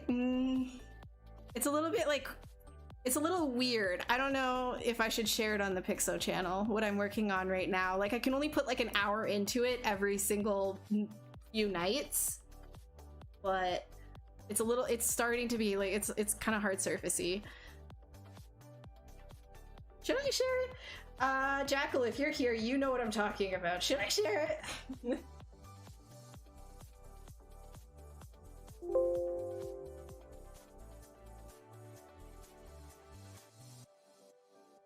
It's not under NDA, it's just for funsy. Hold on, I'm gonna have to like censor it though. Give me like 2 seconds to censor it, okay? Give me like 2 seconds. I'll load it, but I have to censor it. I'm still here. It's still here. I have to censor it because we're on stream. Okay, give me like Give me a second. I gotta like put little like bars on it or something. Here.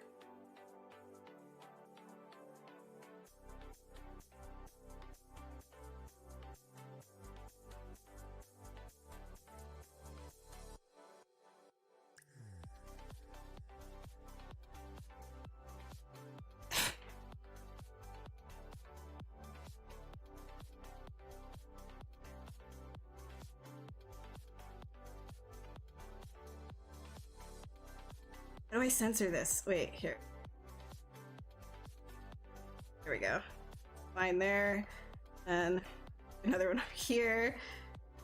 Censored so that we don't west. Fine. Fine. Okay, there we go. Okay, this is what I'm working on. Here. This is my next piece that I'm doing. So yeah, so I'm doing like I just kind of, this one's more of like it started as an emotional thing which turned into something else and whatever. I just started sketching, evolved. So we're going with that. I'm not gonna spoil all of that, what it is, but this is a lot of fun to play with because again, like I'm pushing anatomy, right? Like I'm just kind of like throwing. You like my censoring?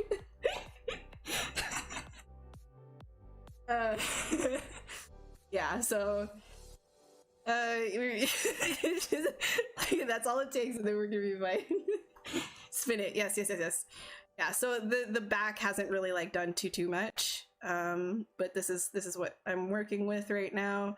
Playing with like really exaggerating anatomy, really crunchy armpits, don't worry about it, but I'm doing this all like 100% in pose. Like it's another, like, it's one of those things that you want to try to do, you know, like to learn anatomy and like push your anatomy and stuff like that. You want to do it like out of symmetry a lot of the time, like in pose and things, because, you know, different muscles are going to react differently, right? Like this deltoid and scapular area I have to still work on, but it's going to look different than this side, which is going to be all crunched and things. Same with all of this whole section, whatever. Anyways, yes, so that's what I'm doing. Just really exaggerating everything. Fun. You're finally on after 2. Wait. Oh my god, yeah, how are you? How are you doing? Not Gabe. I mean, John.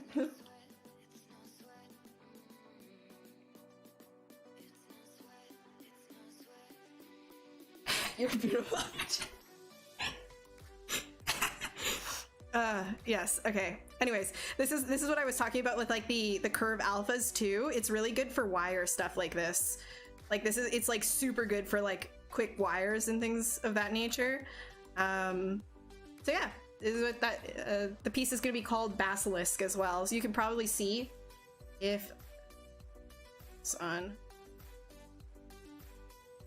You can probably see that I'm aiming for more of like a snake here.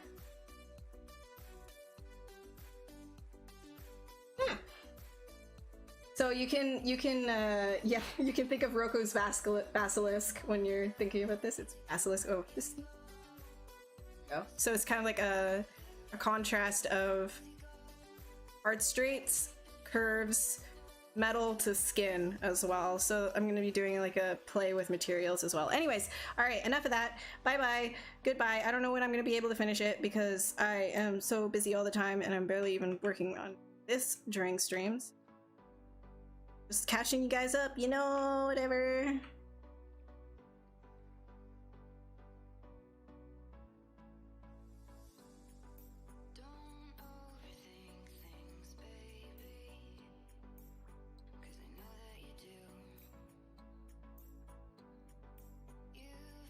This guy.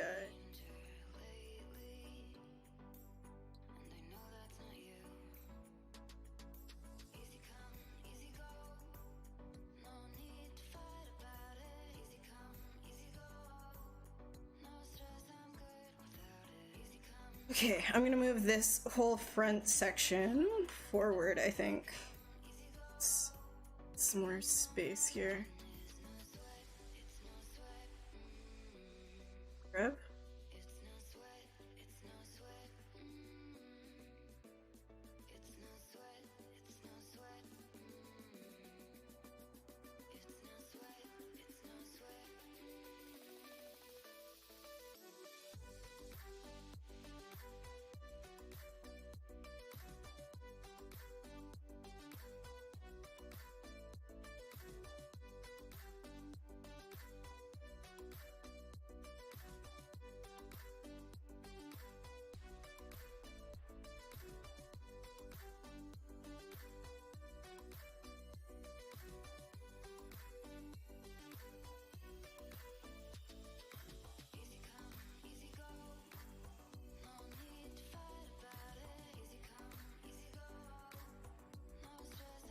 What's it sitting on? Don't worry about it.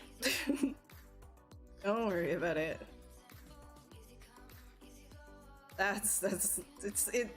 It'll make more sense when it's done. It's just kind of in early stages.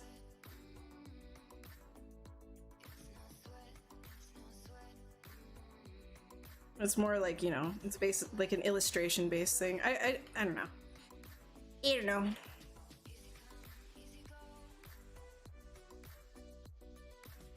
It's like I just generally like painting a lot too, so finding that like balance between like sculpting and getting to paint to really exaggerate lighting and atmosphere and things is one of my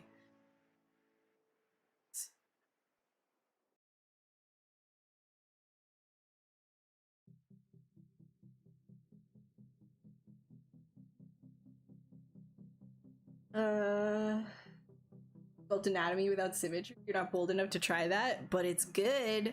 Sculpting anatomy in pose is one of the best ways to learn anatomy, in my opinion.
Oh, you meant like a car or a spaceship?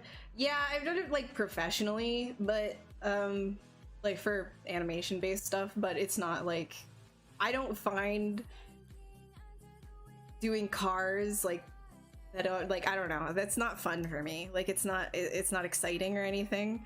It's a little bit too technical. I like being a little bit more freeform with what I do. It's just like a different wheelhouse, you know? Spaceships though, I'd like to start getting a little bit more into. I like the idea of concepting like spaceships and things like that. I just need to find some free time to really start experimenting more with it.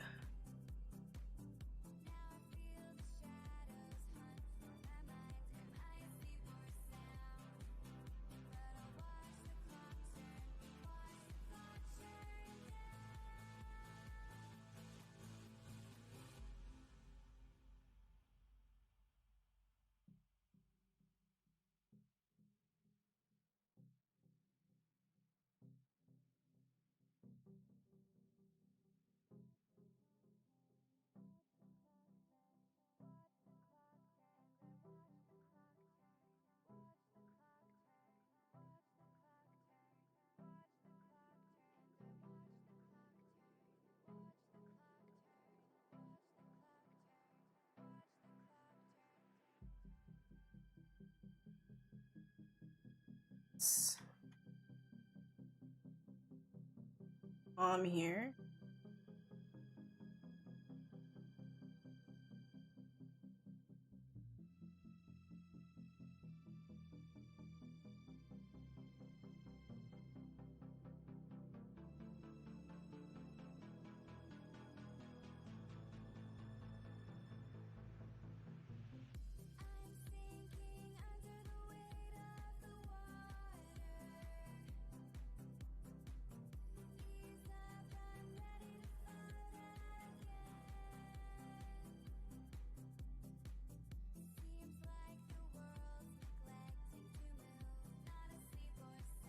Hello?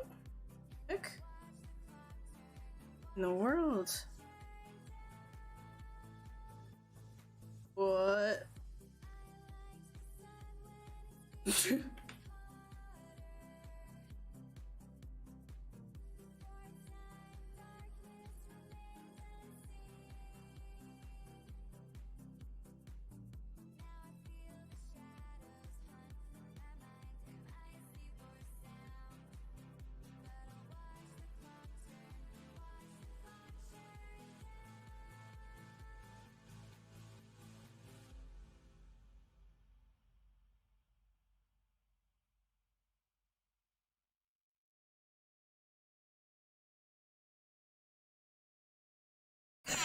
Night Bubbles, thank you so much for hanging out. Yeah, I'm actually about to take a break here and then I'll come back. I gotta do the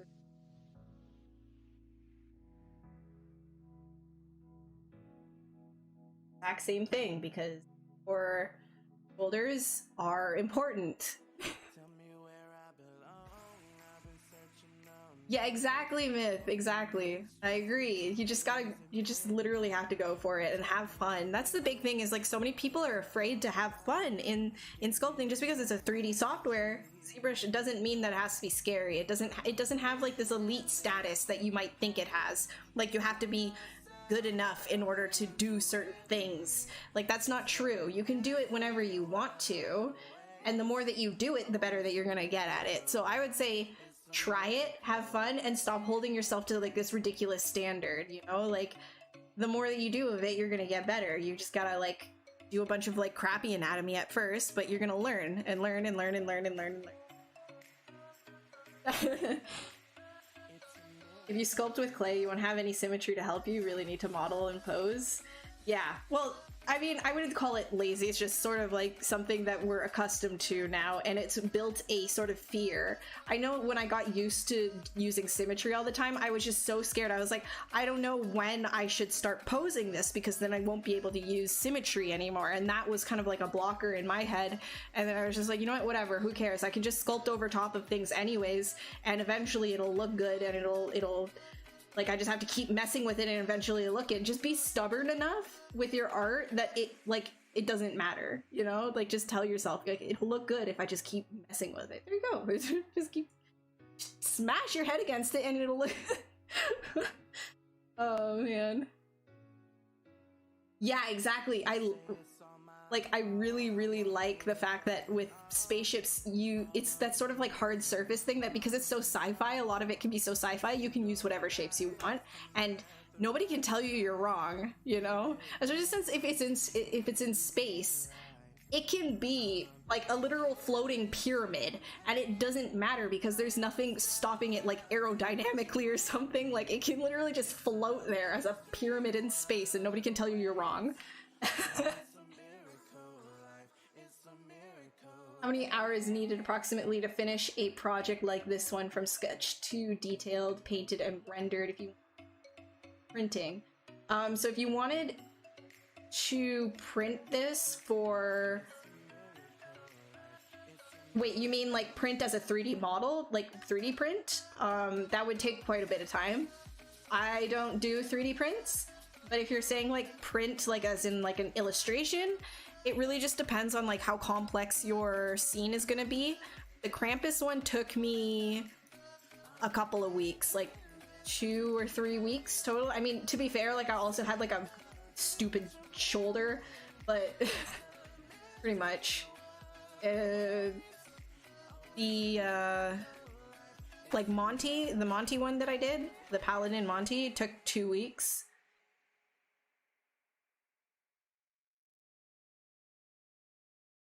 It's usually scary for people when they feel pressure. Like if they're trying to make a career out of it, it's much easier for people to have fun if they're doodling for a hobby. Well, yeah, I think that that's incredibly true as well.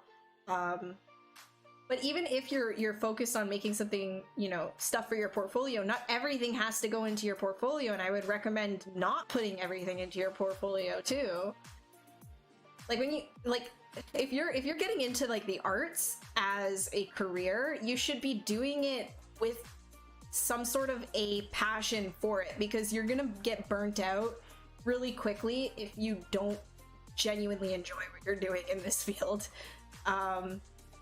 So I would recommend just sketching, you know, do something fun that's for you, that can satisfy that sort of like artistic bone in your body. Like you should not be getting into this field if you don't, if you're like, it's okay, like it's something that I'm like kind of good at, but like I don't really like doing it, like then I don't know, you're gonna get burnt out, man. Yeah, Joey, when I finish it, like I don't know when I'm gonna have time. Hopefully this weekend I'll have some time, but I also have to like go really slow because I have a messed up arm. So for the sake of my career, I have to not go overzealous, even though I'm incredibly passionate about my art. I don't want to hurt myself.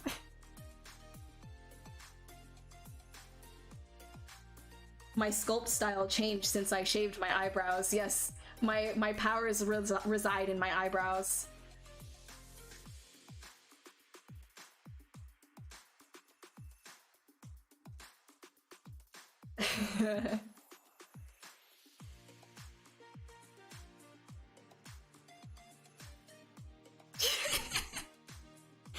There you go, Ori. You got it.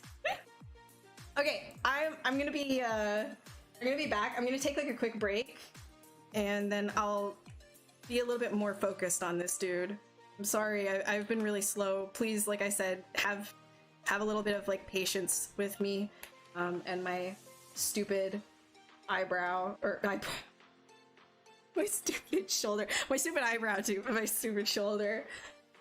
Here, I'll be right back in 5. All right.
We have a...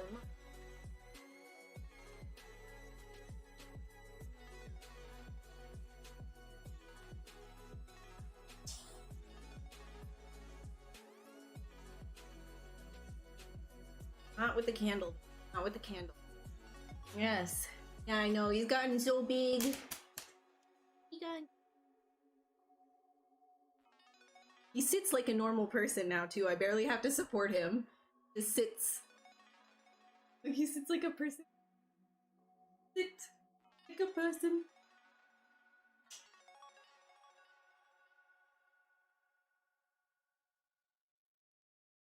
He's like, yeah, I know this shit. I just gotta sit here and look like a dog. Hello, are you alive?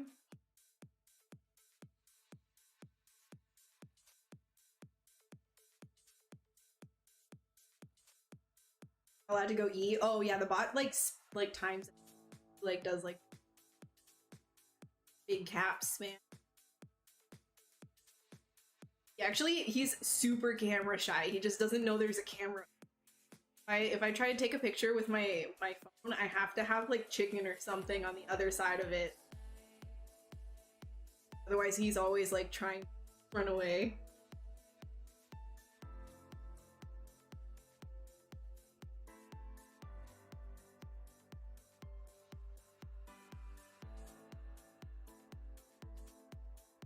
Where's Daddy?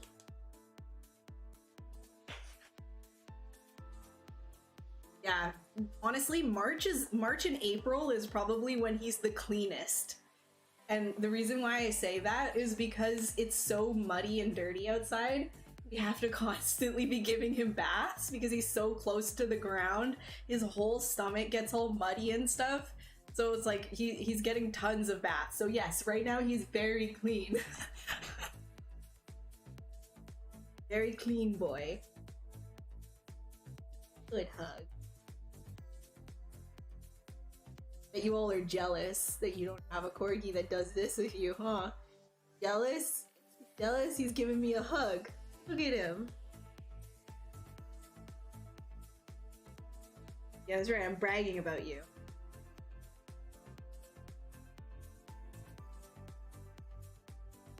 You want to buy Monty off me? Not happening. Boy. My squishy boy.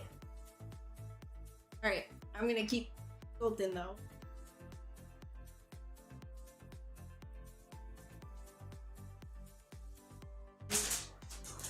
Ready now.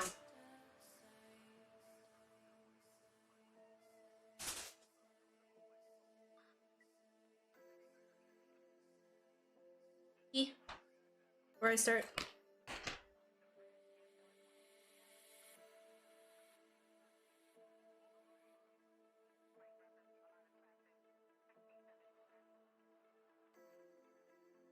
Oh, there you go. Hey. Let's keep going. The offer stands. 69 million. And maybe I'll let you have a picture of him. Alright.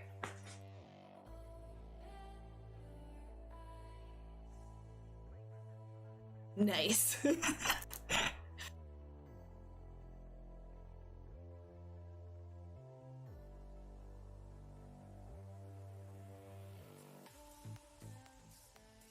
Yeah, he smells like oatmeal shampoo for dogs. Oats. Oat.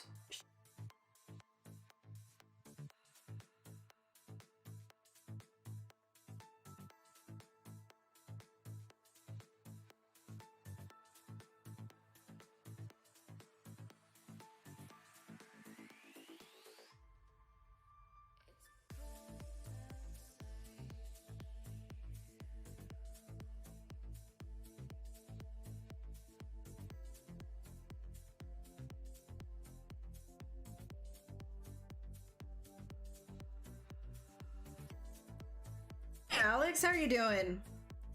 Oh, my BRBS. Oh, look at you. You're blessing. Thank you. You get rid of that.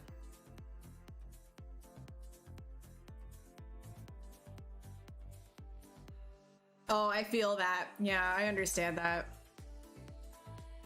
One day you'll get a dog when the time's right.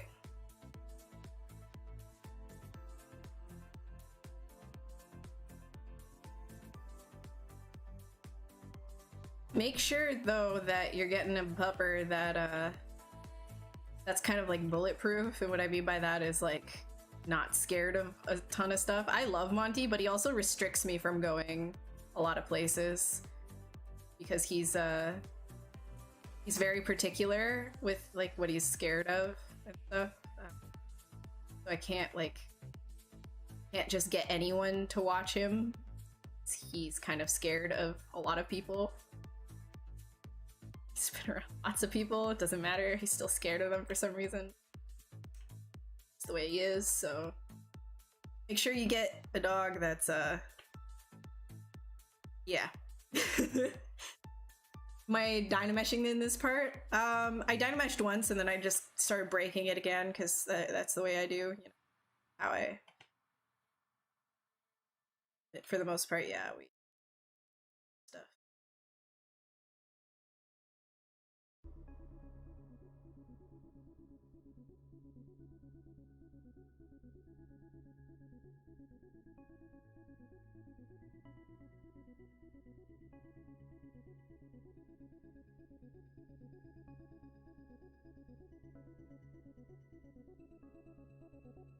Like.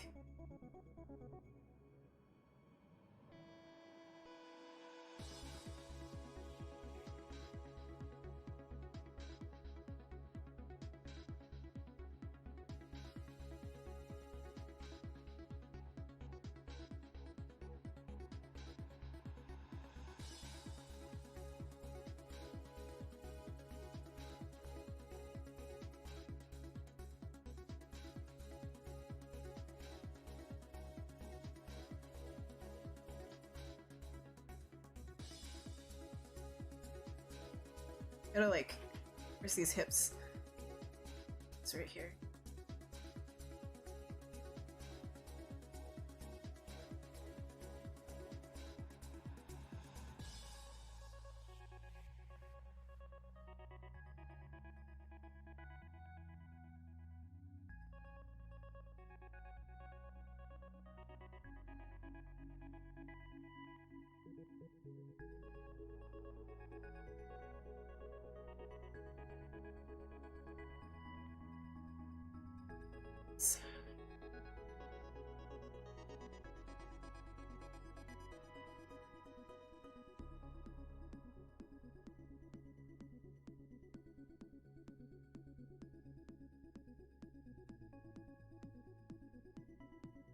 Look better if I.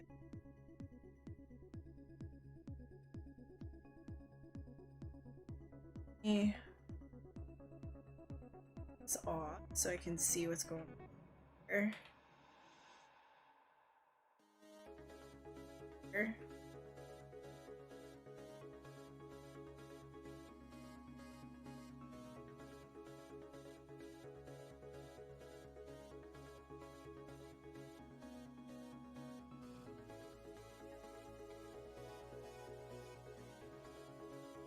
This.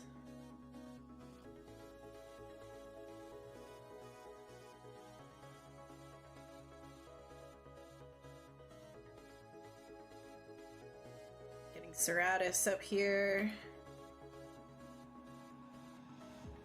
Here, got ribcage. Sky. Up. So.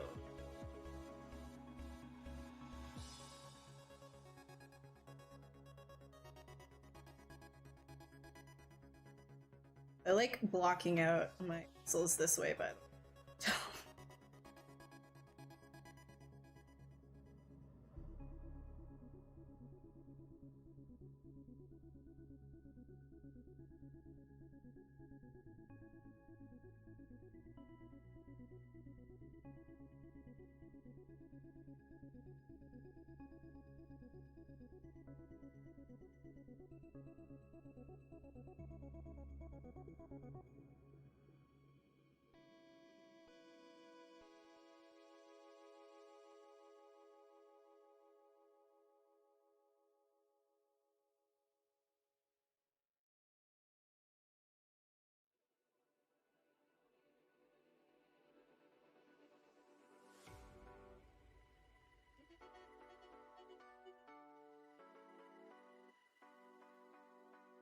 So bad.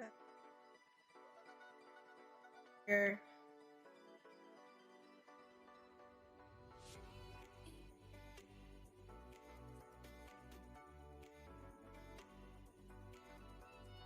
So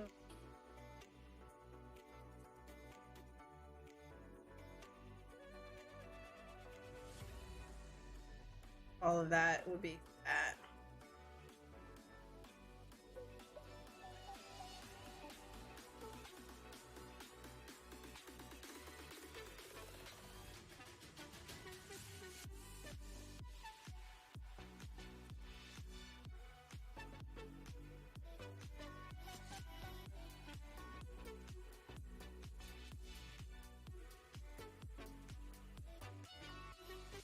It's actually interesting enough. This part, I'm really bad with like the names, by the way. Like I forget, like in general I'm bad at language. If you can't tell by how much I forget what I'm trying to say all the time, I've always been really bad at talking. So my apologies, but so like I'll probably just be saying, oh, this part, that part, this part, that part, but like I'm doing stuff in sort of like an attachment, like this is where this attaches or whatever. So this, like this section right here attaches like pretty much like right underneath where the armpit is. Oh, I'm really bad at, I'm just not gonna try. I'm really bad at like talking. Your pupper is a chonk, super stocky and strong and scared of quite literally any sound ever. Oh, yeah, some dogs have like noise sensitivity, right? Like mine has noise sensitivity for sure. He gets scared by like a lot of like the whispers. Like he hates hearing people far away. If he hears people like pretty close by, it's not super bad, but like if he hears whispering, that's sort of like, that makes him like go nuts. Like he hates whispering so much. So a lot of the time I actually have to like stand near the front door and I just have to start whispering because I'm trying to get him like used to stuff, right? So I just literally like I'm whispering by the front door. That, or like I'll play like a random YouTube video on like a super low volume.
Is part of the charm. I'm like, is it part of the charm though? I feel like it's just probably frustrating for some people that I can't talk very well.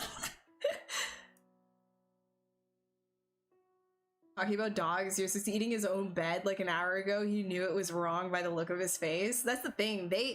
They know and they test it, right? Like, a lot of dogs, they think that you just, once you stop looking at them, because they're aware of your gaze, right? Like, once you stop looking at them, they're gonna be like, okay, because they're not looking, now it's okay. Like, they don't understand that it's an official rule for everything. So, same with Monty. He knows that he's not allowed to shred the toilet paper from the bin inside of the washroom. But if we leave the door open and we're in different rooms, then he's like, yeah, but they left the door open, so it's probably fine. You can't unsee the eye as a smile? Oh my god, actually though, wait.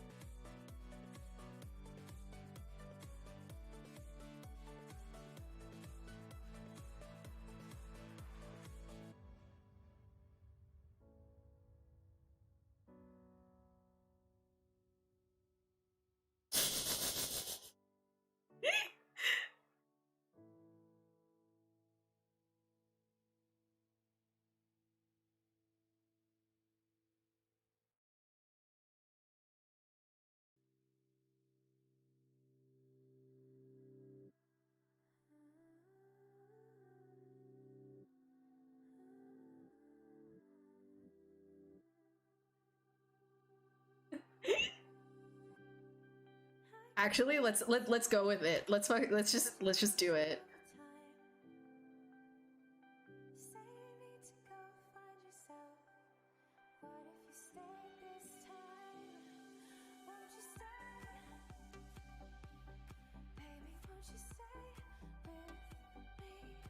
Yo, when you're like sculpting mouths, do you ever you guys probably like do the same thing where you just start like making the same like face?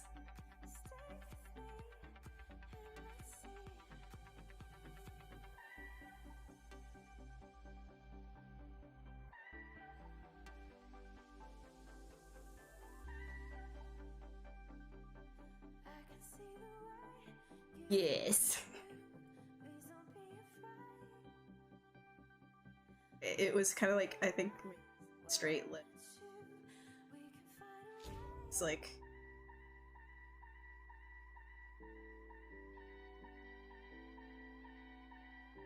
oh, but then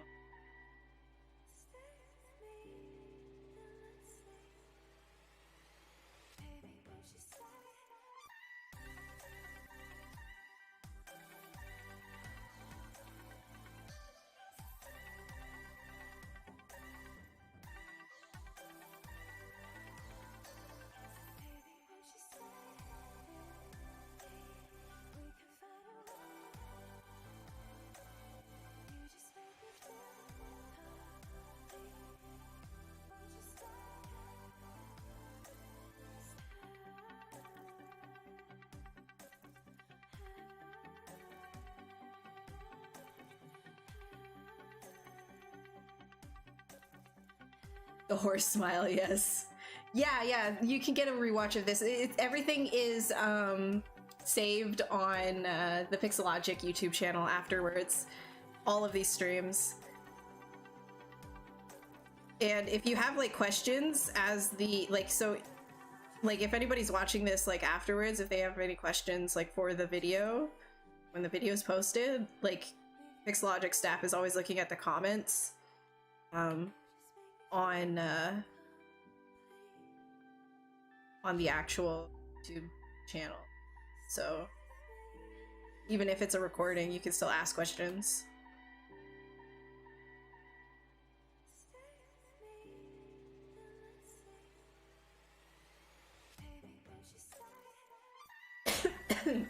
Oh, sorry. The tabletop war game industry. Be kind of an interesting pivot.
The comments on the Facebook stream are super toxic. I don't even see anybody commenting from Facebook here right now, so just ignore them. Please check the face. So the thing is, like, Twisted, I can't control that. Like, I'm not. Unfortunately, the best thing that you can do is literally ignore it and then like move to a different platform if it's really bothering you. Like, I honestly, like, I can't. I don't know. Some people come in here and they have nothing better to do. Best thing that you can do is ignore them. Because the thing is, like, they thrive off of the attention, right?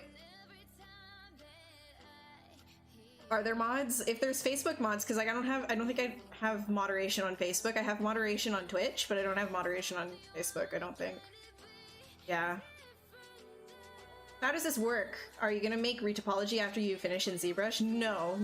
So this is just for like sketching purposes. It's just for fun.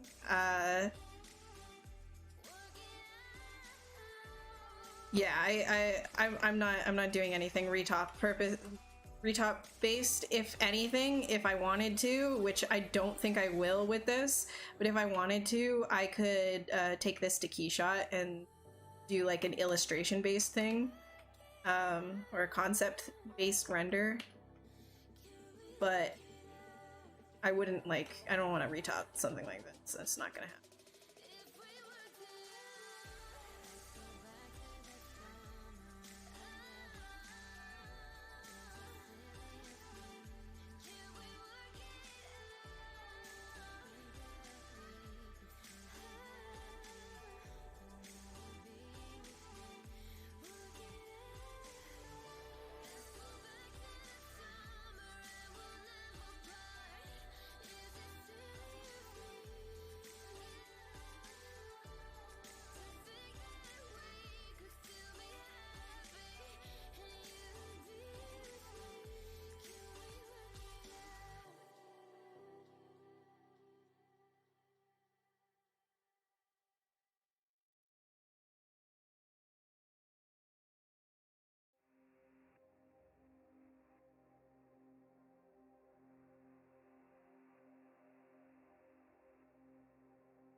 So just like in order to make stuff work, you just kind of, my whole thing is just keep masking stuff off and moving it until it looks good to you.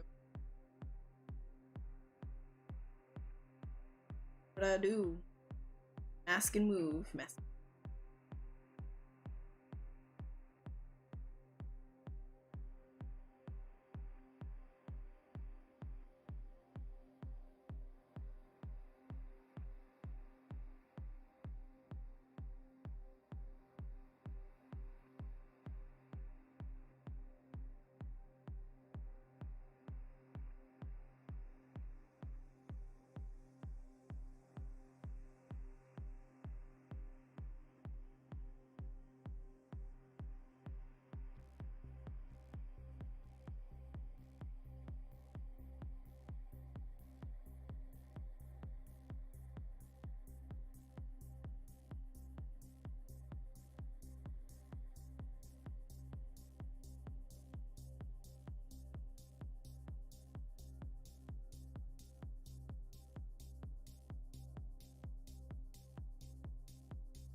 Make like this that smiles. Like it's too goofy. It's way too.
Bugs Bunny meme now saying no. Which one is that? Oh, have a nice, like, whatever. Is that the thing? That's the only Bugs Bunny meme. What's going on?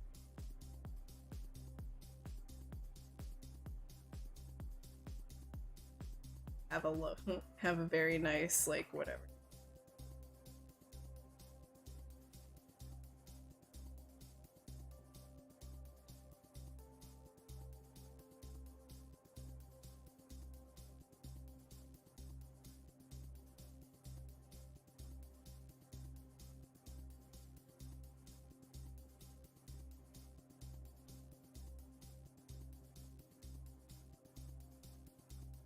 It's right here. It's gonna do and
okay, I need to make this smile smaller. It's like, it's really bothering me. Full smile and chin. Like, you can have like a big crest, that's fine, but it's just like, smile is like really, I went with it and then it totally threw it off, which happens sometimes, but to work again, and I have to adjust accordingly.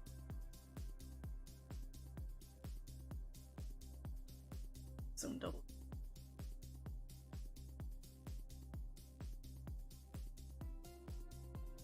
It's like proportionally, really was structure.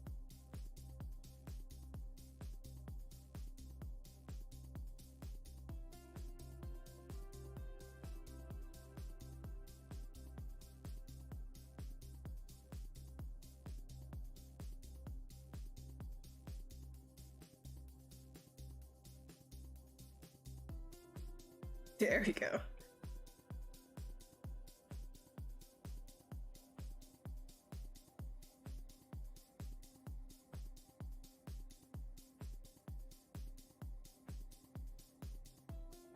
Sorry.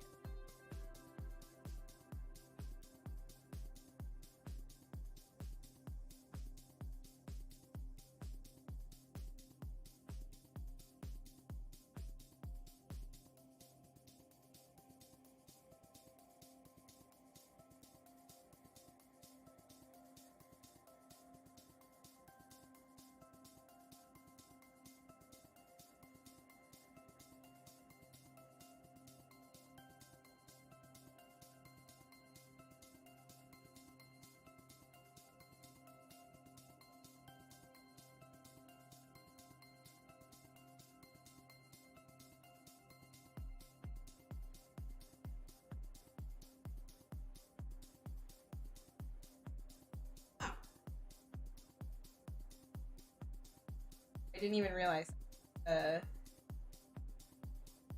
Press the break time on. Oh, I got.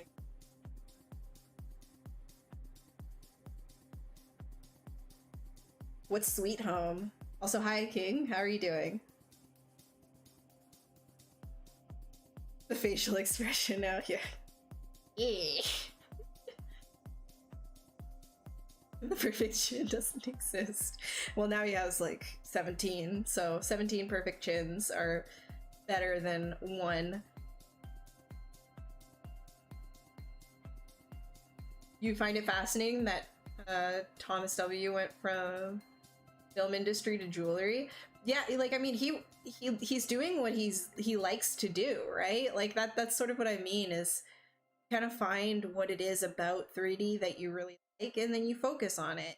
Might take a little bit longer to like find where it is, like avenue wise, that you want, but eventually it'll happen. And it could keep like changing too. Like, I started as a character artist, doing like a lot of topology work, but now I'm more into early concept and paint overs of like my own my own sculpts for pitch work and stuff like that. So, you know, you kind of figure out where you're gonna end up just by doing a lot of what you like. Currently in uni for game devs, seeing someone use ZBrush properly is really nice. I mean, depends on what you say properly. I wouldn't say this is good for like final production or anything, but it is sort of like a great way to just sketch. Oh, it's a Netflix series? Gotcha. Looks like another pair of lips. It does, doesn't it? Oh my god, it could have two mouths. Oh, it does look like another pair of lips. Look. It has two mouths.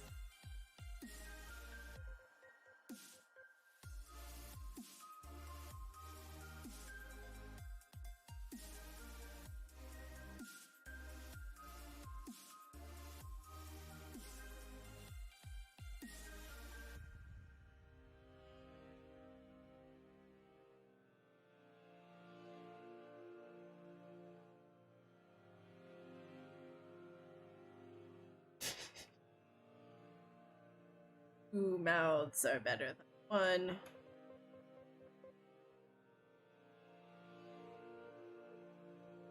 You know what I'm putting there, guys. You know what I'm putting there.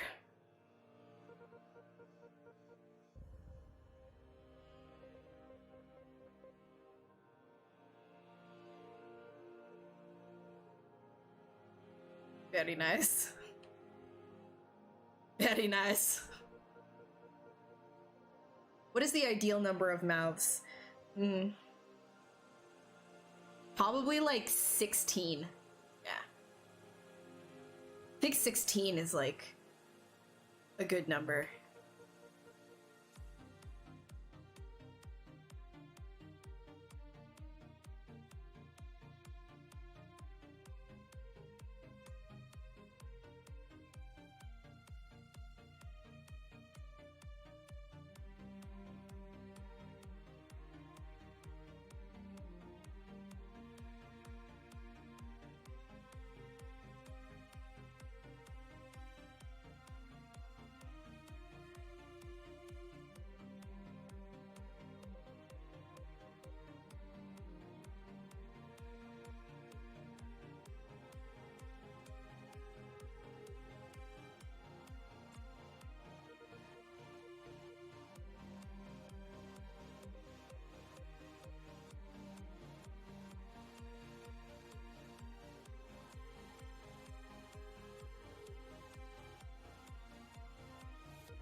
More mouths. Yeah, honestly, if you want to be a successful character artist, you need like a minimum of 16 mouths on all of your sculpts.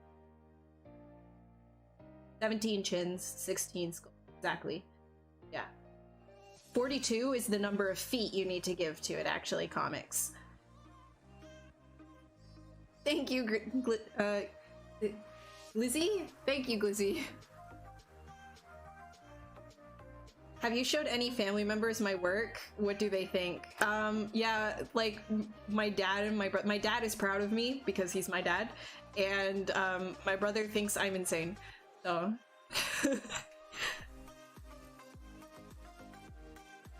I started working some projects here, and when I came back, your buddy is already so different. Yeah, like that's the thing is like that's part of like the sketching, right? Like it's just fun to throw down shapes and then just push them. Just push them until it looks interesting enough.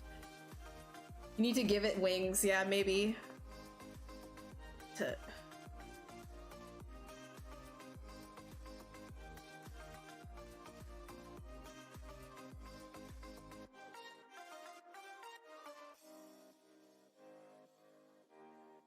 Like I have to position myself so that I don't use my shoulder while I'm doing this. It's been a process getting back to getting used to sculpting that way, because I used to like use my shoulder a lot while sculpting, especially with the Cintiq. It's kind of getting used to not doing the swivel motion instead.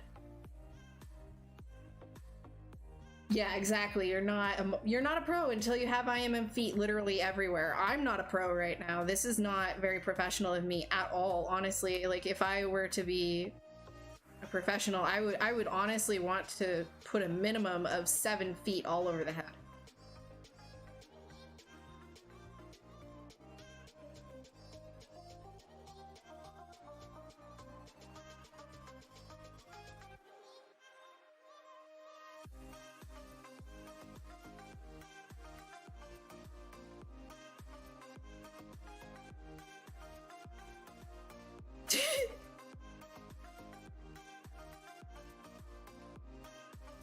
This is actually kind of a fun concept, not gonna lie. I didn't really know where exactly I was going with this, but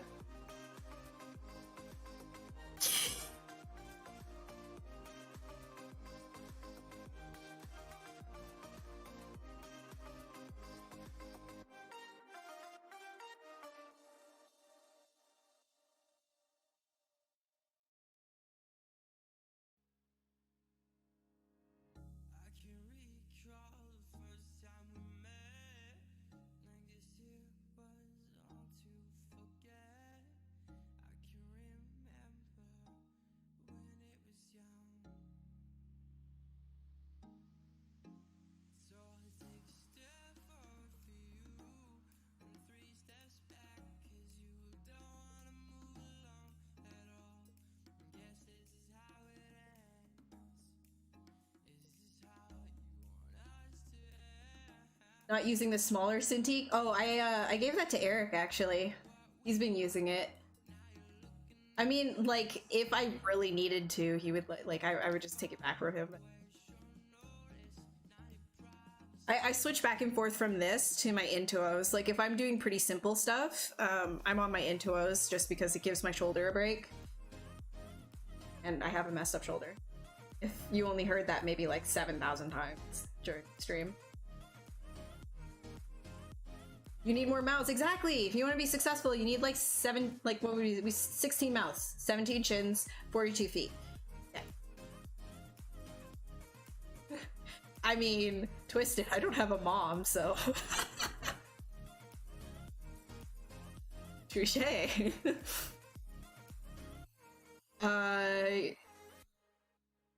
You're a wrist sculptor now or an elbow sculptor? I'm an elbow sculptor. A self-proclaimed elbow sculptor. Imagine it moving very fast but with tiny legs so it doesn't go far. He goes...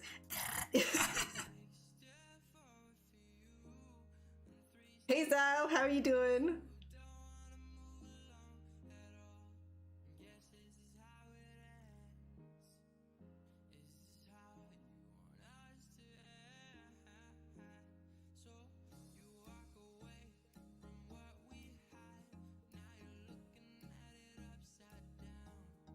Honestly, it just feels good to just kind of like be back streaming, talking about absolutely helping like maybe like 3 people, but then everybody else just like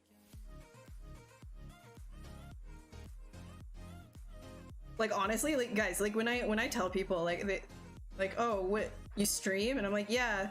They're like, what do you do? Like I have to like say something. I can't just I just sculpt. And, like, but like why? So like I tell people like, oh yeah, I teach. But let's be real here. Am I really teaching anything? Nah, there's no teaching going on.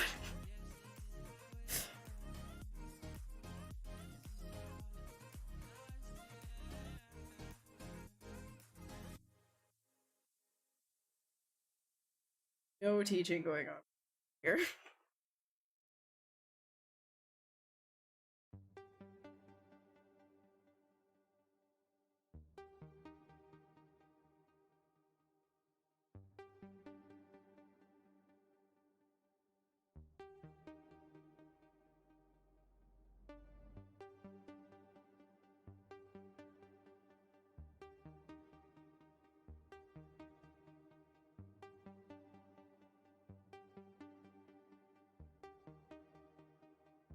You've never been in the real Astri shows, streams and in shows. Did you actually kick? Oh man. You returned with Cheez-Its. Ooh. Cheez-Its are crack. I haven't had Cheez-Its in so long. You get like I actually there's nowhere near me that I can find. Well, maybe like there's some in like a convenience store somewhere that's super overpriced, but like the grocery stores near me don't have Cheez-Its, but you can get Ritz, which gives you that same sort of vibe, but it's not like Cheez-Its, man. Cheez-Its are like another crack. Ritz crackers, like the sandwich ones with the fake cheese in the middle, that's like, it's that fake cheese there. That's what the Cheez-Its got on you. Those tiny crack squares. I know. They screw up everything, man. Little hits of ruin your belly, ruin your heart.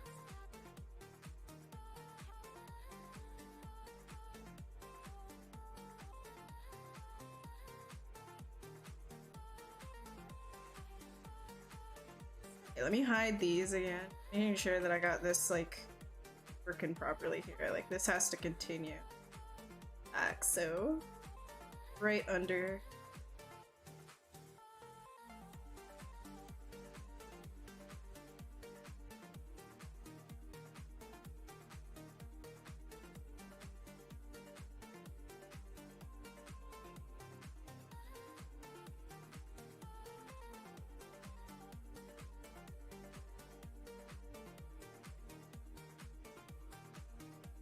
See, this part is always like something that I find a little bit hard. Okay, sternum needs to come up. But the arch right here that happens with the rib cage, but then there's also the abs that rest on top of it. Getting that right can be like really tricky. Right here, because you don't want to like go too heavy with the muscles, but then you also want to be able to see that arching happen. Okay, here as well, there's a cut in, and then right here, sorry, is the obliques that comes up like this. Cut happens right there, and the obliques continue back. External obliques. It's the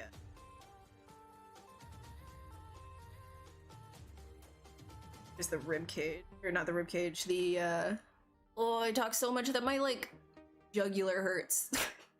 Does that ever happen to you? Like right here, it just starts like, it feels like it's stretched. Right.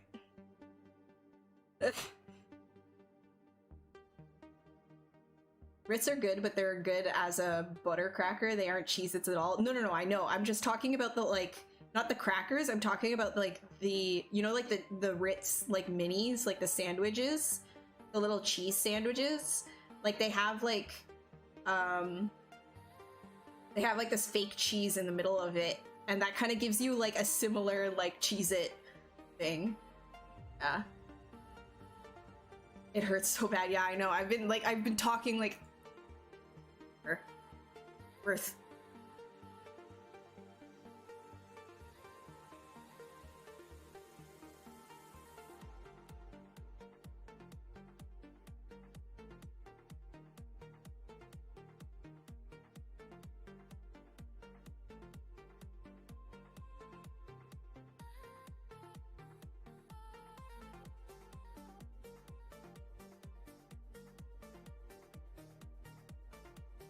He's so shy. He's just standing there with like little like shy legs.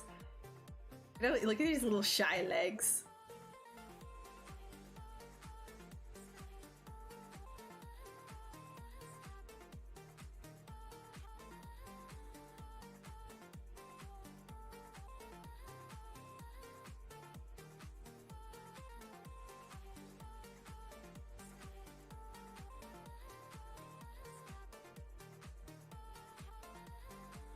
The Tower of Cheese. Yeah, exactly. The fake puff cheese. The whatever that is. The chemicals. It's good. A Huey on Canvas 22, and you finally went back to shoulder drawing after years of wrist drawing. Careful, Specky. Pace yourself. And do your like shoulder. If you have resistance bands, there's a lot of like scapular exercises that you can do, and I highly recommend you do that. One of the reasons why my shoulder is the way that it is, it's there's something wrong with the tendons. I don't know exactly what. If it's a tear, it's a very, very small tear that they can't figure out where it is, or it's like, you know, it just simply impinged. There's inflammation going on in my shoulder anyways. And it resolves itself over time, and, you know, gets worse if I like overuse my shoulder. So the reason why this happened is because I used to work out before quarantine hit, and I had a lot of muscle, and then quarantine hit and I stopped working out, but my brain didn't really like catch up to the fact that like I should probably not do the same things that I used to do, and I overexerted my shoulder. I thought it was just Pete Saver that did it, but it wasn't. It was like a series of events of overexertion that led to this. So now my shoulder's messed, and I'm just like waiting for it to get better. So do your muscles. Do your muscles. Muscles, important. More muscle you have, the less pain. More muscle, better. Muscle. Be muscle. Muscle good. Okay? That's all you need to know. Muscle good. No muscle bad. More muscle good. Do muscle. I slept with one in the other night. Oh, no, it's not. It's the tendon, the attachment, right? So there's very specific, it's not like I need specific muscles to contract or anything like that. It's areas that like in the rotator cuff where it goes right underneath the acromion process. So the acromion process is the bony flat bit that you have that operates your clavicle with your scapula. And so a lot of your scapular muscles, your tendons specifically, run underneath that bony process and on top of the head of the humerus. So because, you know, when you raise your arm, the humerus can then impinge or pinch the tendons that are running underneath your acromion process as if they're inflamed. So it's not contractions that need to happen, it's actually just don't use it so that the inflammation goes away, so that it doesn't hurt when you lift your arm. That's what it is.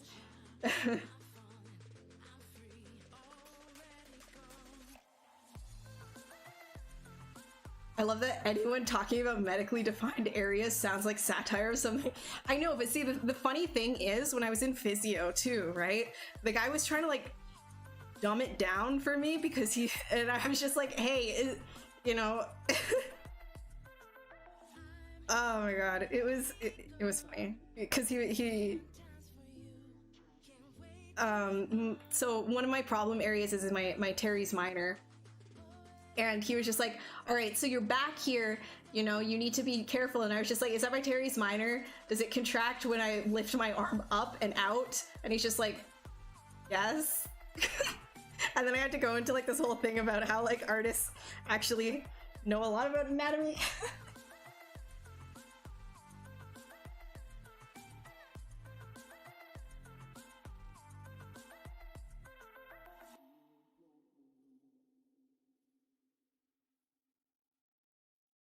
Yeah, I know the names, so therefore I know what's wrong with me. Please, doctor.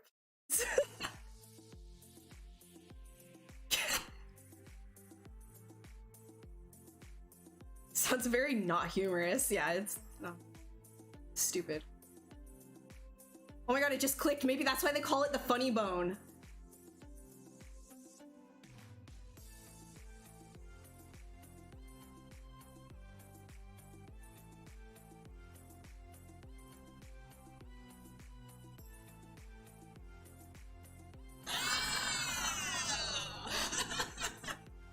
Shit.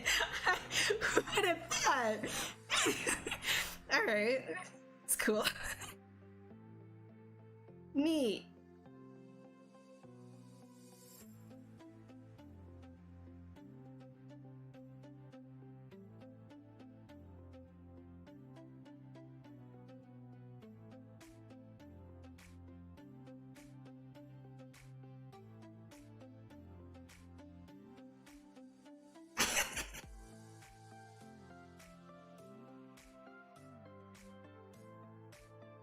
That audio? Oh no, what was happening with the audio? Oh, is it because I got too loud and then Stina, oh no. Was it? Oh, that must have been like RTX just capping.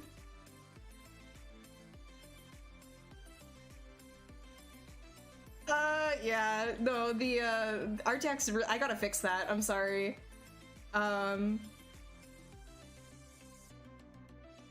Yeah. Okay.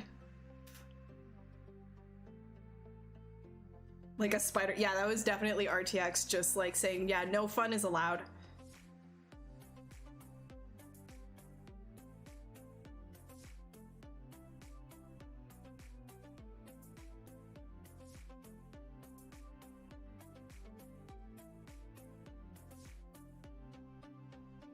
Let's do...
You must be missing me so bad.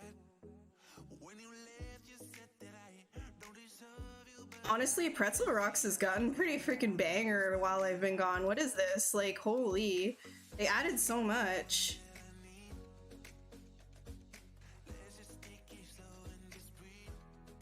Like actually. Like, I almost feel like I'm not on YouTube safe mode. Like, what happened?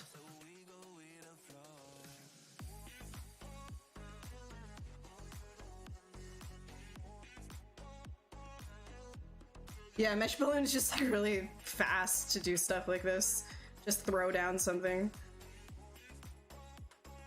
Like, I don't use it for entire concept stuff, because, like, I like to pull and push stuff the way that I do.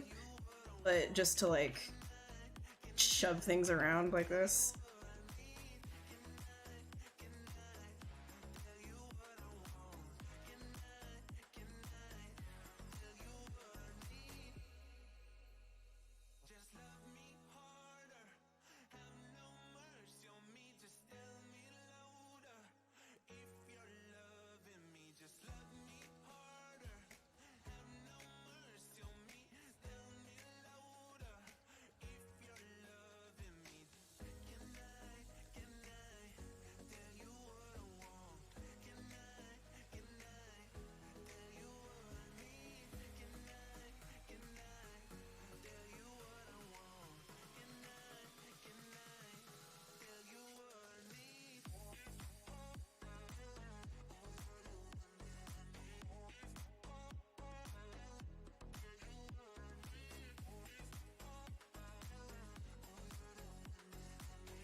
Wow, we still have an hour to go.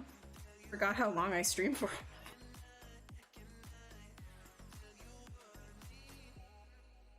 Your dog helped you update your ZBrush. Yes, he did. Dude, that's so funny. I love that so much. It's funny that Monty stayed there for so long too.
Symmetry on here. I'll just make it.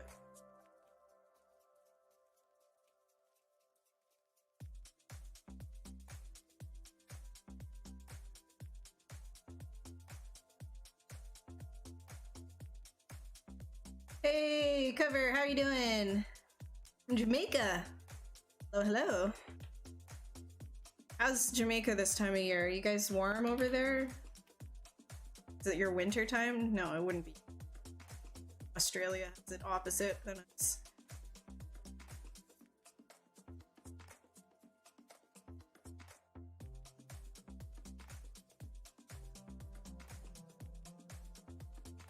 I mean, you guys are probably always like relatively warm though, right? You know, the equator and all.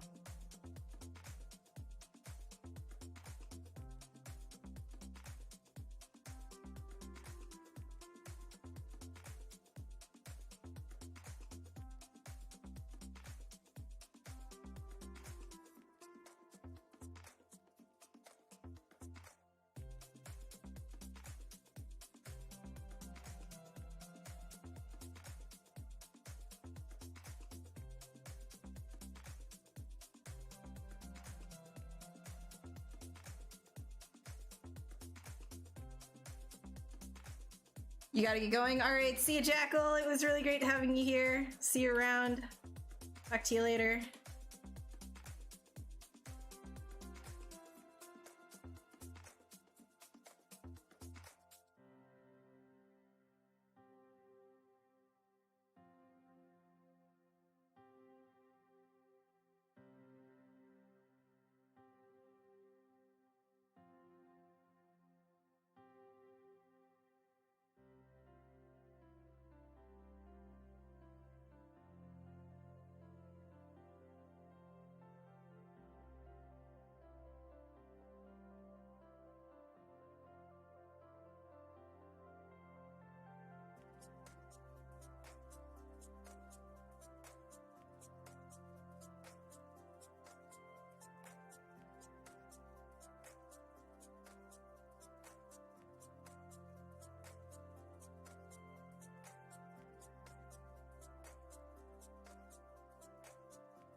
anatomy.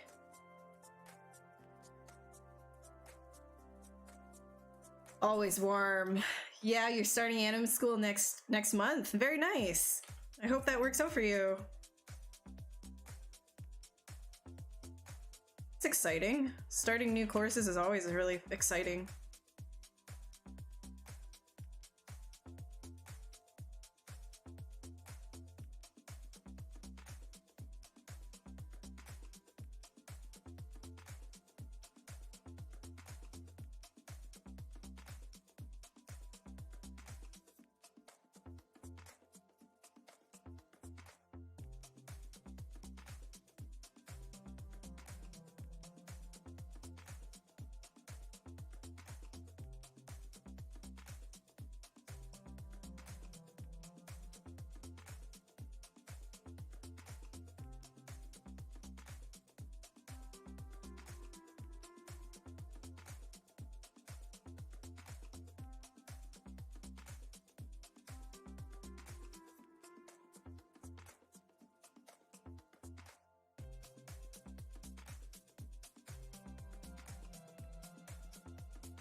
How do you color your models? Yeah, he's swole.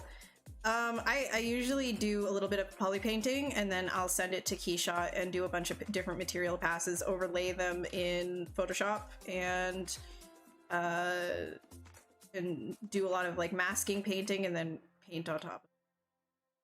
I do a lot of paint. But for production based stuff, I will usually stuff in Substance.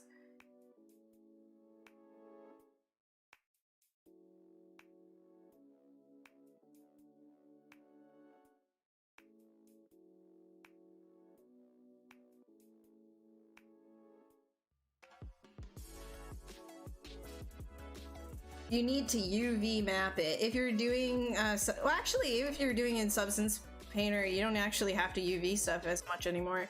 But if you want to do something for production, then yes, you have to UV. Is this a leprechaun? No. Skipped leg day and went straight to arm. Yeah. Yeah, straight to arm. He's got them gains. He's a gym bro.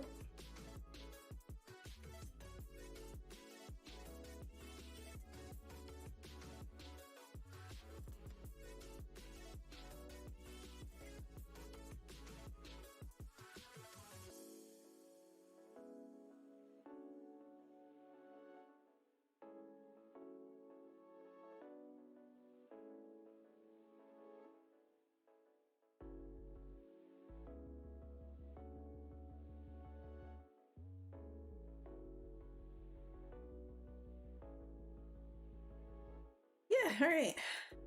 I love this. I'm actually really down with this guy.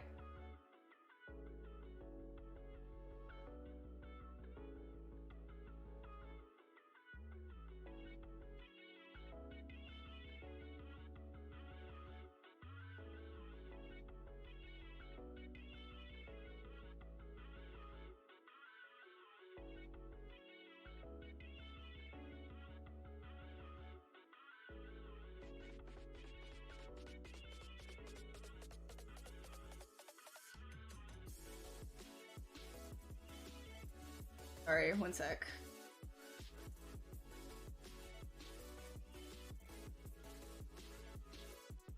Alright.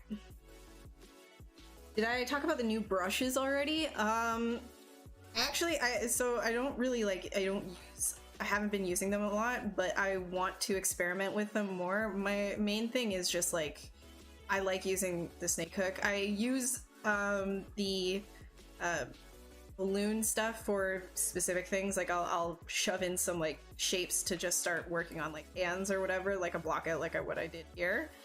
What else?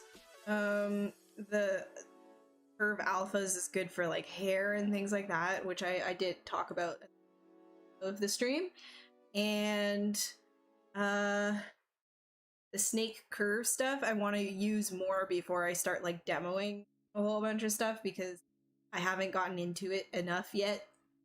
Show a lot of it, but a lot of the new tools are like really cool looking, and I really want to use more, but I don't have a ton of like spare time these days, so it's kind of I gotta take it where I can't. Gotta take it. Talking is really hard. I just gotta find time where I can.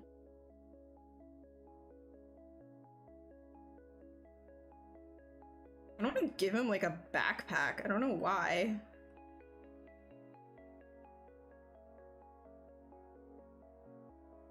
I feel like a backpack on this guy would be kind of...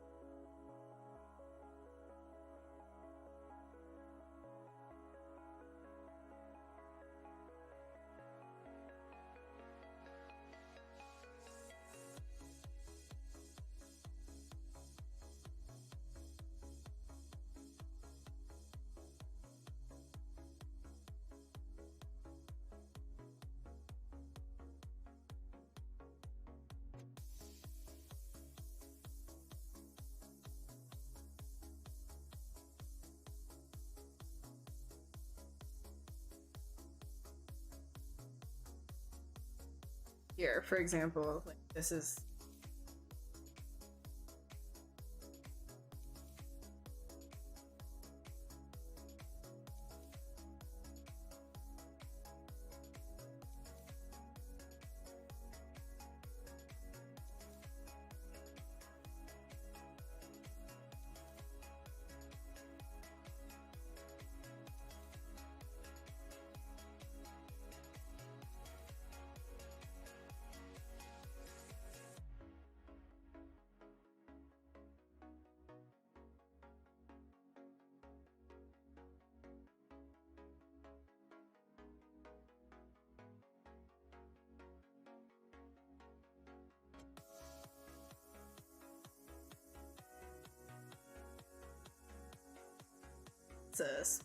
masked.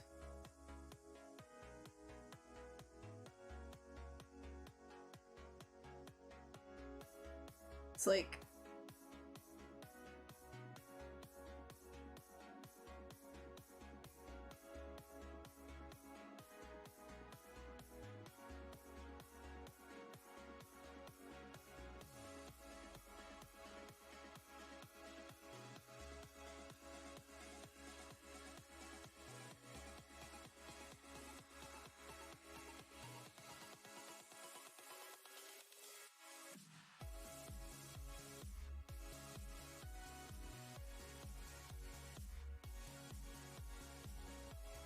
Hey Sergio, how are you? Sorry if I'm saying your name wrong, by the way. Thank you. Tiny saddle would look good on his back. A saddle. I kind of want to make him like a sort of like a exploring goblin type dude.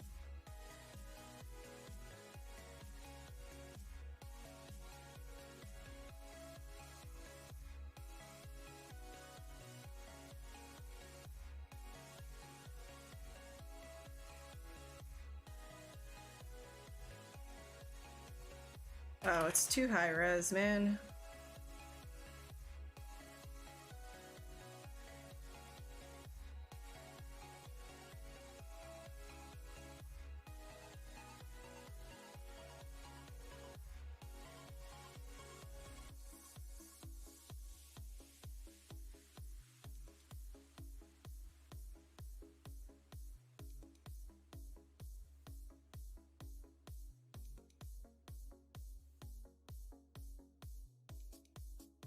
See, this is just me working at high res to spite Paul Deasy. In his stream that I just went to this week, it's like trying to show how smooth tool, smoothing really high res stuff sucks.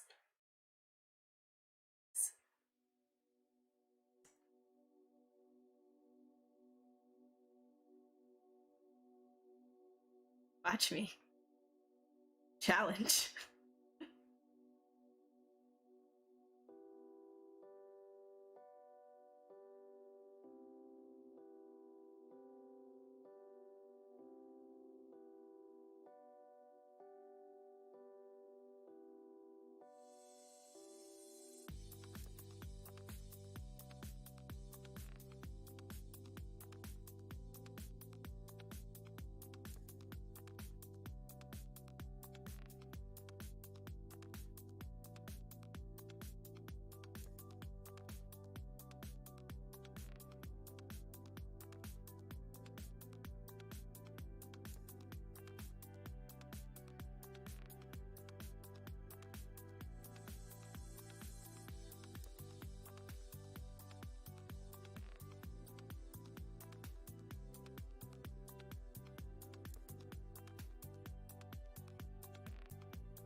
That's a nice dad you sculpted there.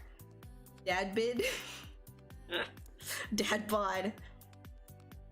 Hey Ian, yeah, I usually go for 4 hours, so I still got like a half an hour where I'm done here.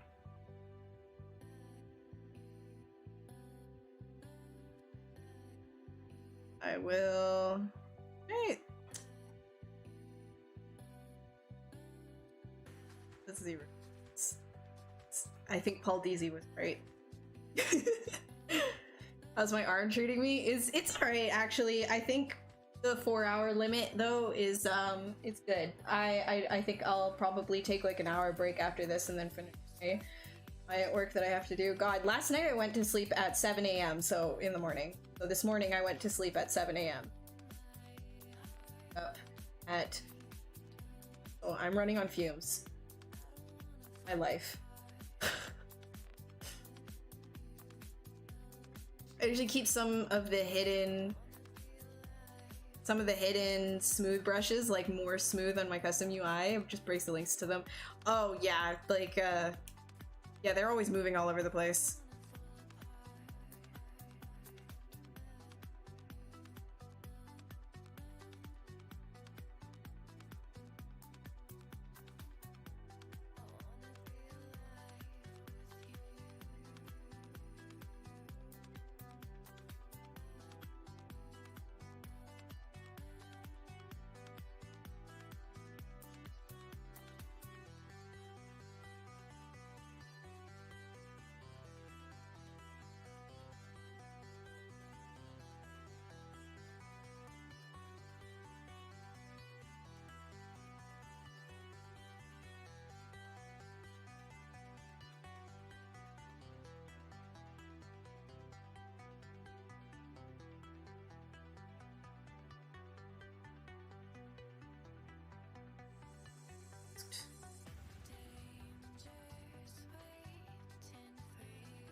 Okay, I want to create like a little scroll.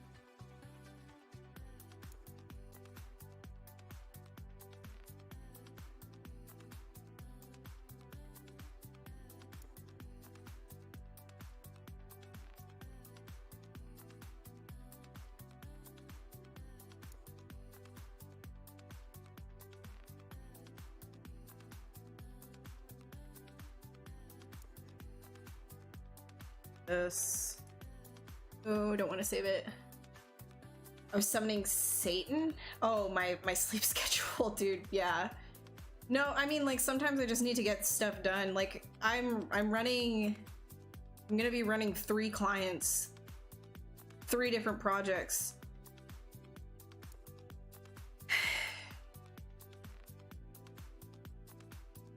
Gotta make your money somehow, right?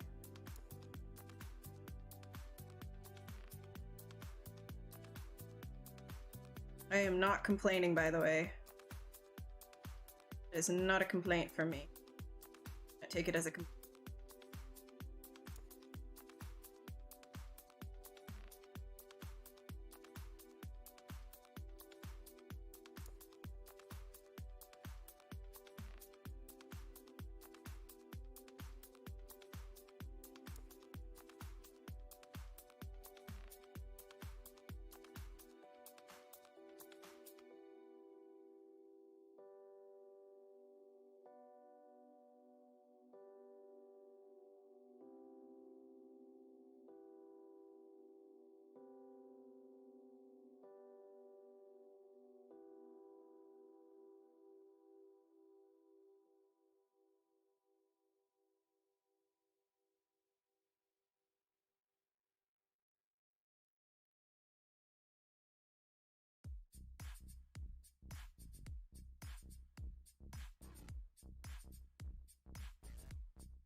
No, I don't.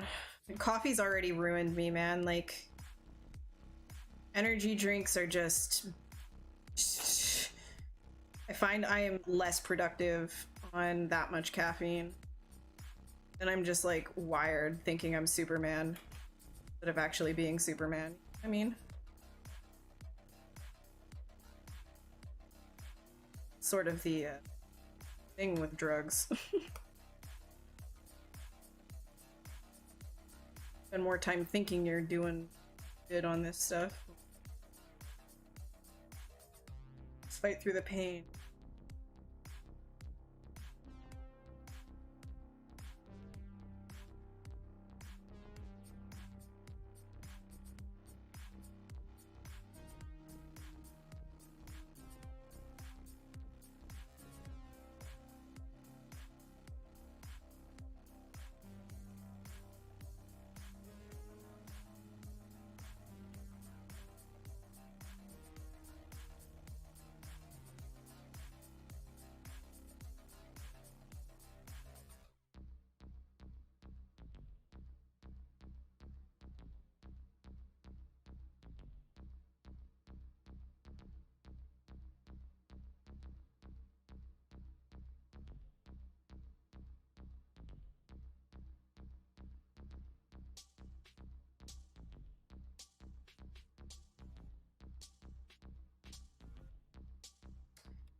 Yeah, I don't have time.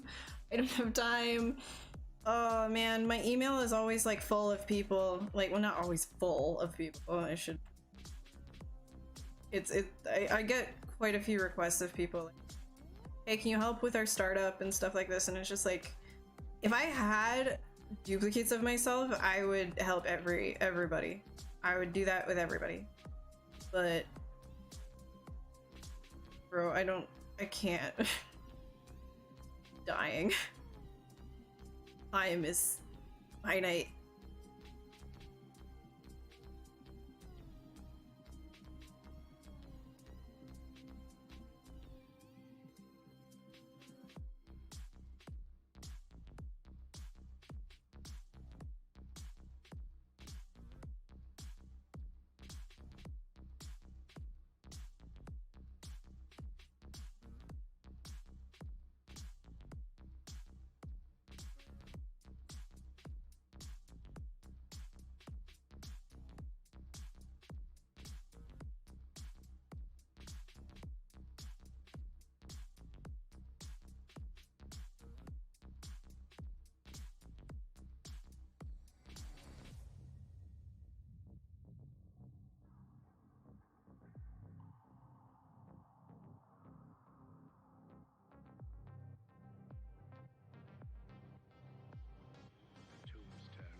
Hey, Cleaver, how are you doing? Cleaver, no dying. No dying today. Not today. Use the pain and turn it into art like tortured artists. I hate that. I hate that so much. Turn your pain and suffering, turn your sadness, channel it into art. Dude, you know how hard it is? You know how hard it is to do any kind of art while you're sad? While you're hurting? Kind of a, like, whatever. So dumb. People who say that are not artists.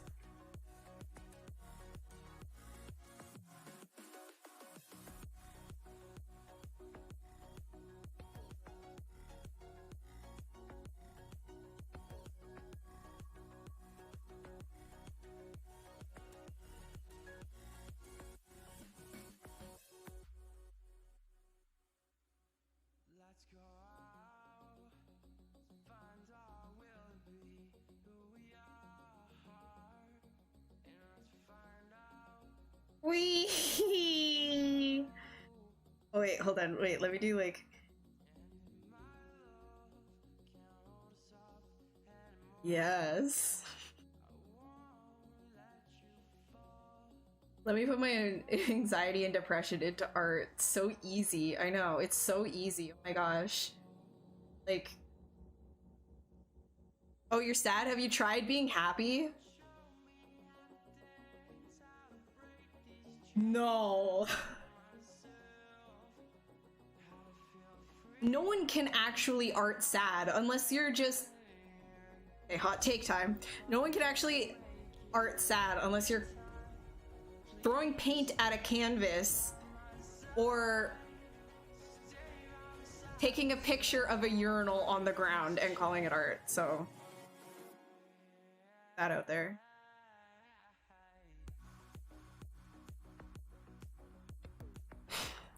Hovers into the classroom. No, no, no, I'm not ranting. It's not happening. We're gonna have it. We're light, good time, good times, good vibes, good vibes. Sit. Good vibes only. Not starting a controversy here.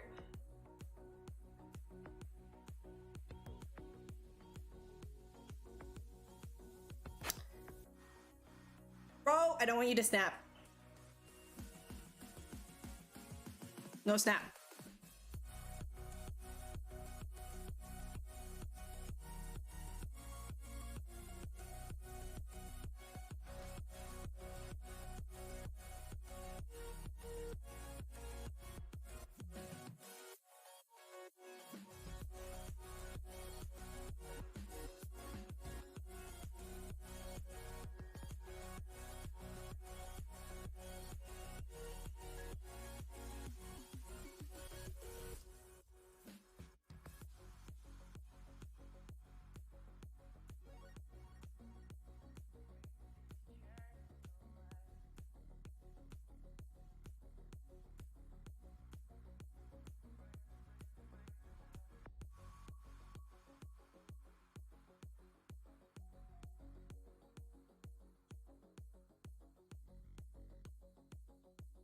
Yeah, I see you guys blowing up the chat. Good vibes, excuse me, good vibes. Good vibes, excuse me, good. Don't get out of here with that filthy talk. I won't. I couldn't pretend you guys didn't ask me that question because I don't want to get involved. Please, please, and thank you. I have feelings. I have feelings, but I don't want to share them here. I don't want to share them. I'm scared. Mommy, I'm scared. Those 3 letters scare me. Help. Yeah, I know. Art is weird, right? Art's a weird thing, isn't it? Your D&D campaign is canceled? What? Why? What? Why? That sucks. Probably because like people can't like join up, right? That blows. I mean, yeah. Jackson Pollock be killing it, man. Even when he's gone. Thanks, Sergio. I appreciate it.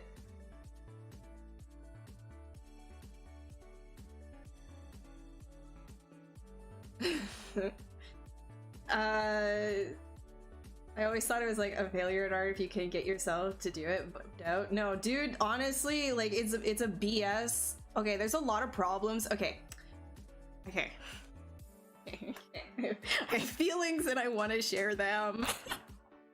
Oh, you guys are good at bringing it out of me. Okay. All right. So the thing is, there's a lot of problems with like pressures and stereotypes and expectations, whatever you want to call it, put onto artists in our field, because what we do as artists is different from, say, contemporary art. I don't feel like it should be judged the same way, but the problem is that like anybody can say anything is art, which is not wrong. By definition, it's not wrong. But what we do as 3D artists or as concept artists or illustrators or whatever, it's different than contemporary art. It's different than that, you know, one girl that decided to use her feminine blood for you know what I mean? Like, it's different. It's not like we're saying things in a different way. And so it gets a little bit muddy there, but some of those people that it's more like performance art, right? Like you can think of it, contemporary performance art, all of these things. In a way, you can channel your sadness if you're working that way, because you can literally just do something and say that was my feeling and therefore it's valid. Whereas if we're doing something more technically skill-based, which I'm not saying they're not skilled in their own right if you're in contemporary art, it's like if you're doing something more along the lines of, well, what I do, for example, I can't bring myself to sit and do intensive anatomy or you know, render out and paint a whole picture that would take me like hours and hours on end if all I can think about is how sad I am. I can't be like, oh, this sad feeling that I have. Like, let's say like a family member of mine, knock on wood, passed away, and I'm feeling like real crappy about that. I'm not gonna sit down and be like, all right, great auntie, this one's for you, and just trudge through that grieving process by doing anatomy or whatever else. Like, it doesn't work that way for a lot of people. It really doesn't. So like, yeah. And no, I'm not saying contemporary isn't skilled in its own right. It has its own, like, some people are really out of the box thinkers and they've honed into that market, right? So I feel like, you know, in that sense, like, it's a different thing. It's a totally different thing. Contemporary art is so different than what we do. And so lumping in all artists together and applying the same kind of like romanticized BS stereotypes, it's wrong, because that belongs to that crowd. It doesn't belong to people who are working in video games and film and comic books or whatever, right? Like, it just doesn't. Yeah, let me just fix this clavicle. Sorry. Yeah, you see this trapezius, man. I'm gonna think about that last breakup I had and just think about his trapezius while I'm doing this trapezius. Like, it doesn't work that way, man. You're sad, you're sad. You don't have to be, you need to be happy to draw. I mean, being happy is a great way to motivate yourself. Like, it's a motivator. You're sad, work through your sadness. Like, if by chance, you know, doing artwork to distract yourself from your emotions is a part, like, it's giving you a break from being sad or something because you can distract yourself, that's fine. But that's not channeling, right? Like, you're not sitting here like crying going, oh, the rib cage, you know, like, it's not happening. It's not how it works. No, stop. I didn't say contemporary. Oh my god, you guys are gonna get me into so much trouble, man. Like, I swear to god, the whole art, oh, this is, You wonder why I'm like, I gotta avoid certain topics, man. You guys are gonna start taking, you're gonna like clip things and make sure like not to include the context, and then start like posting it in Discords, like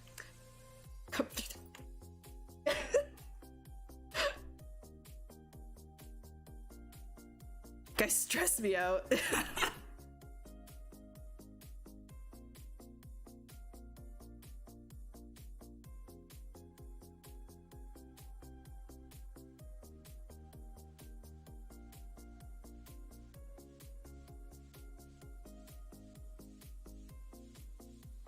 Yeah, Ian, you got my back. We good. We good. You know what I mean. It's fine. When I have to make an apology video to all contemporary artists. I know that what I said is insensitive, and I apologize to the community, as we should all be accepting of each other's roles in the art universe.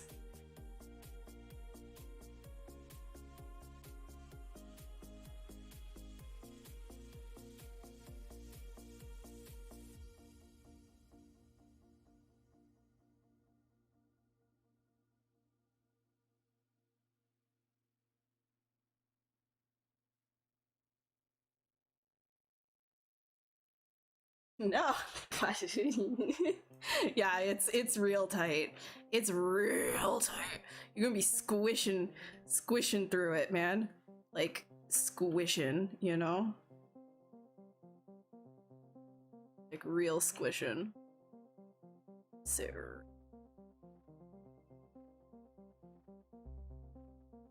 but yeah, it should probably come down a little bit.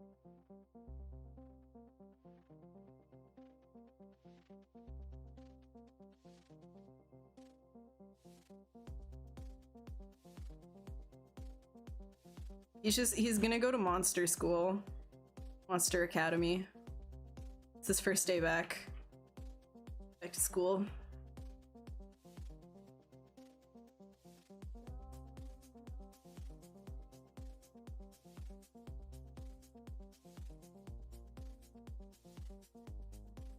To Z modeler.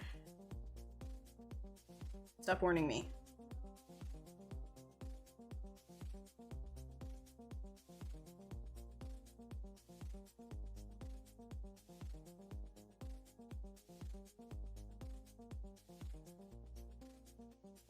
Ugh, I always forget that these have like the topology.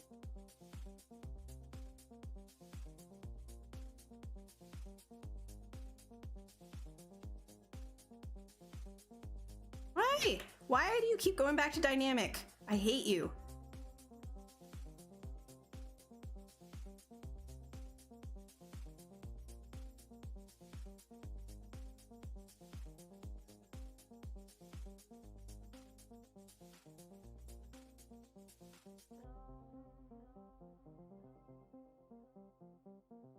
Just clip in your comments. Yeah, I'll just screen cap your comments and have them over top of my face. Look, I'm fine.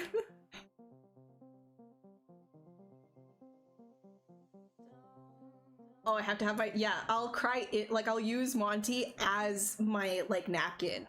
Wipe my tears away. Hate that so much. Thanks, Fran. Write your apology on a banana and take it to the wall.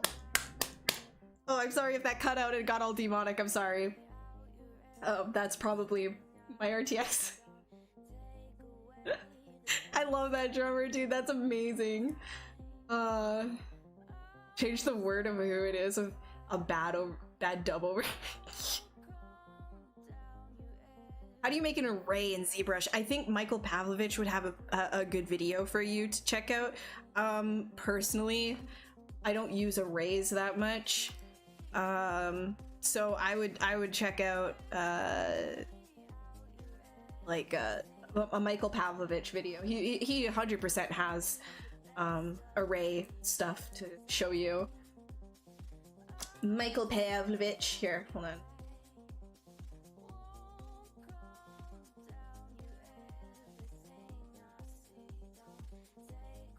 You want Monty Cam?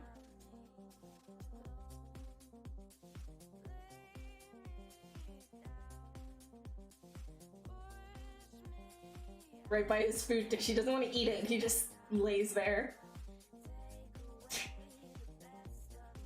I have to leave the door closed with him in here during the stream, by the way. So he's got like stuff to chew and stuff, but he's bored if I'm not paying attention.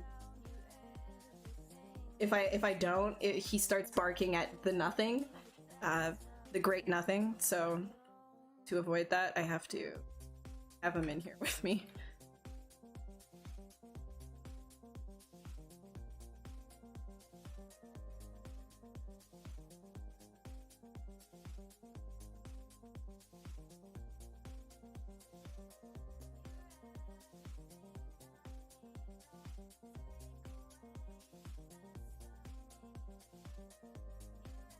In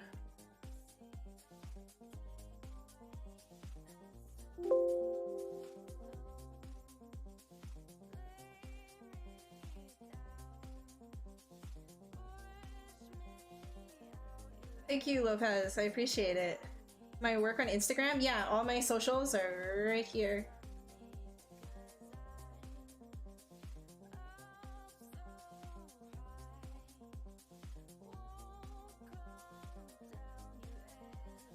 Honestly, same, I know. You know what he does too is that food bowl, it travels around my whole apartment. Like if he isn't hungry, because he gets 2 meals a day, but for some reason he knows how much he needs to eat, so sometimes he just doesn't eat it. But if he's not hungry, he does like this burying thing, but instead of burying it, because he can't bury it. So what he does is he nudges it around the whole apartment, and it takes like a trip around the whole apartment a couple of times every day, because he's just like, oh wait, I didn't hide it. Nudge, nudge. So I'm always stepping on kibbles. Like it's a non-stop like kibble party in my apartment. My room right now, there's a good like probably 10 kibbles just randomly on the ground. Like air and kibble everywhere. It's not a fun time in my apartment. Vacuum gets used like times a week.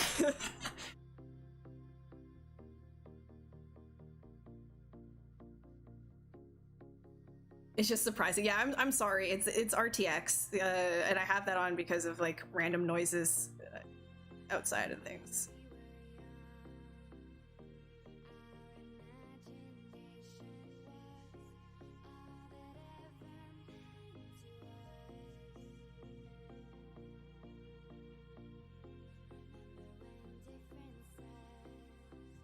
We took the intimidation out of it. That's awesome. That's like honestly all I could hope for, so I'm really happy to hear that. I'm really happy to hear that. Thanks for hanging out with us. See, I think that's like a really big problem is like, you know, a lot of like I was a student too, so I get it. Like, you know, you look up to people who you view as like really good at what they do. And you're like, oh, I'll never get there, or like, oh, they're so professional and stuff, like how are they, like, you know, you almost have like this like weird, at least I did, like I viewed them as like other than human, because like they were just, how do you balance your life and be so good at what you do, whatever. But it's just like, it doesn't need to be that way. It doesn't need to be like, it doesn't need to feel elitist. Like the whole thing is just do what you like doing and do a lot of it. Don't be afraid to just like mess up too. Messing up is part of it.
We're almost out of time.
Used to view your idols like that, then you realize they can be boring humans like all of us, dude. Yeah, like it's just, people are people, right? It's just, and another thing too is just like, you look at social media and you only see what these people want you to see. You only post stuff that you want people to see about your life as well. So just, you know, the more stuff that you do in life, the more you realize like how BS everything is.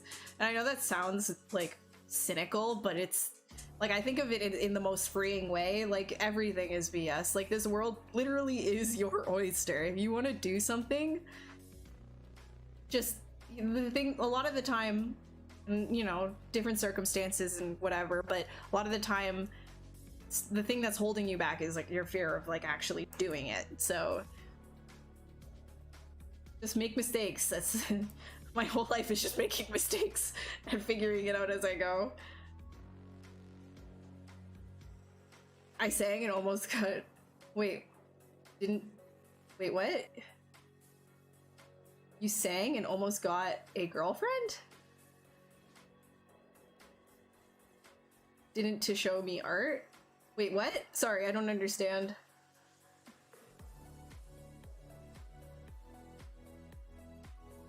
Fail forwards, exactly. Fail upwards. Well, is it bad to not take on commission work? You only enjoy designing for yourself? If you don't need the money, then don't do it.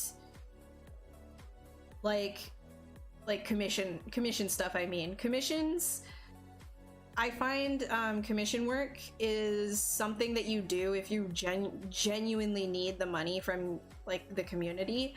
You're not gonna really find good money unless you're doing like furry porn for commission stuff. Because the thing is, like, you have to break down your time, right? How much time is it going to take you to do that piece, and how much are they going to pay you? If they're paying you like $100 for a piece, but it's going to take you all week, you're making $100 a week. Is that worth it, or should you be doing something better and improving your skills for a better paying job? It really just depends on what it is. If you genuinely like doing commissions, then do it. But if you don't and it would just be for the money, it's not worth it. You know what I mean? In my opinion.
There, he's beautiful.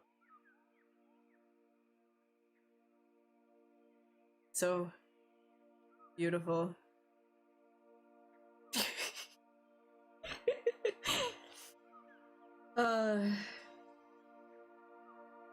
You're gonna go make big box drawing hobbit feet? Probably is. You know what? Yeah, there's probably a market for it. Oh my god, Specky, don't.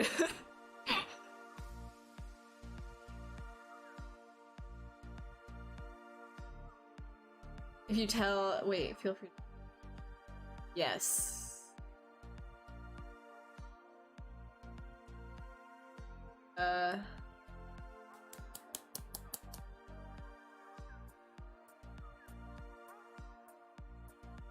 The detail, I don't know, man.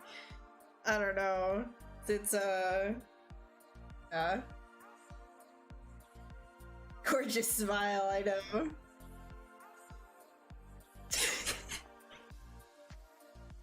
All right.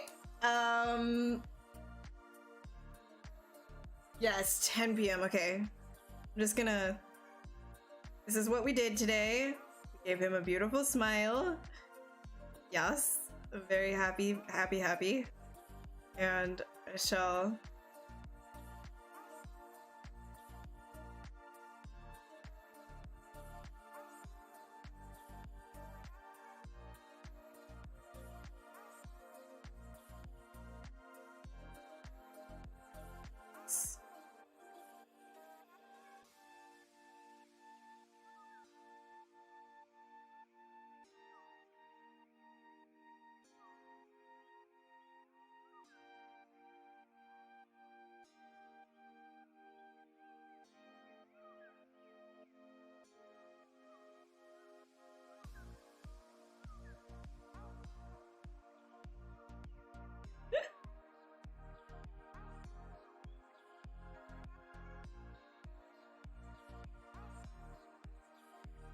Yeah, so if you guys are here watching the video like afterwards, feel free to add your comments to the Pixologic video on YouTube afterwards, and the Pixo devs are always watching that, so if you have questions to ask there.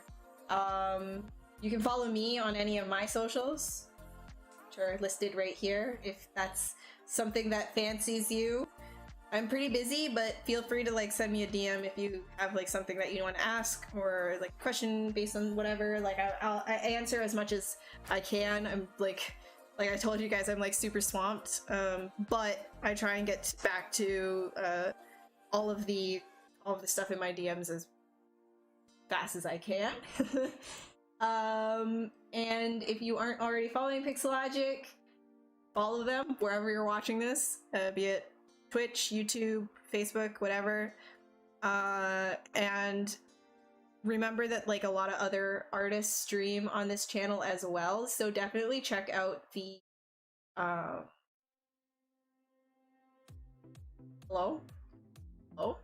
the schedule.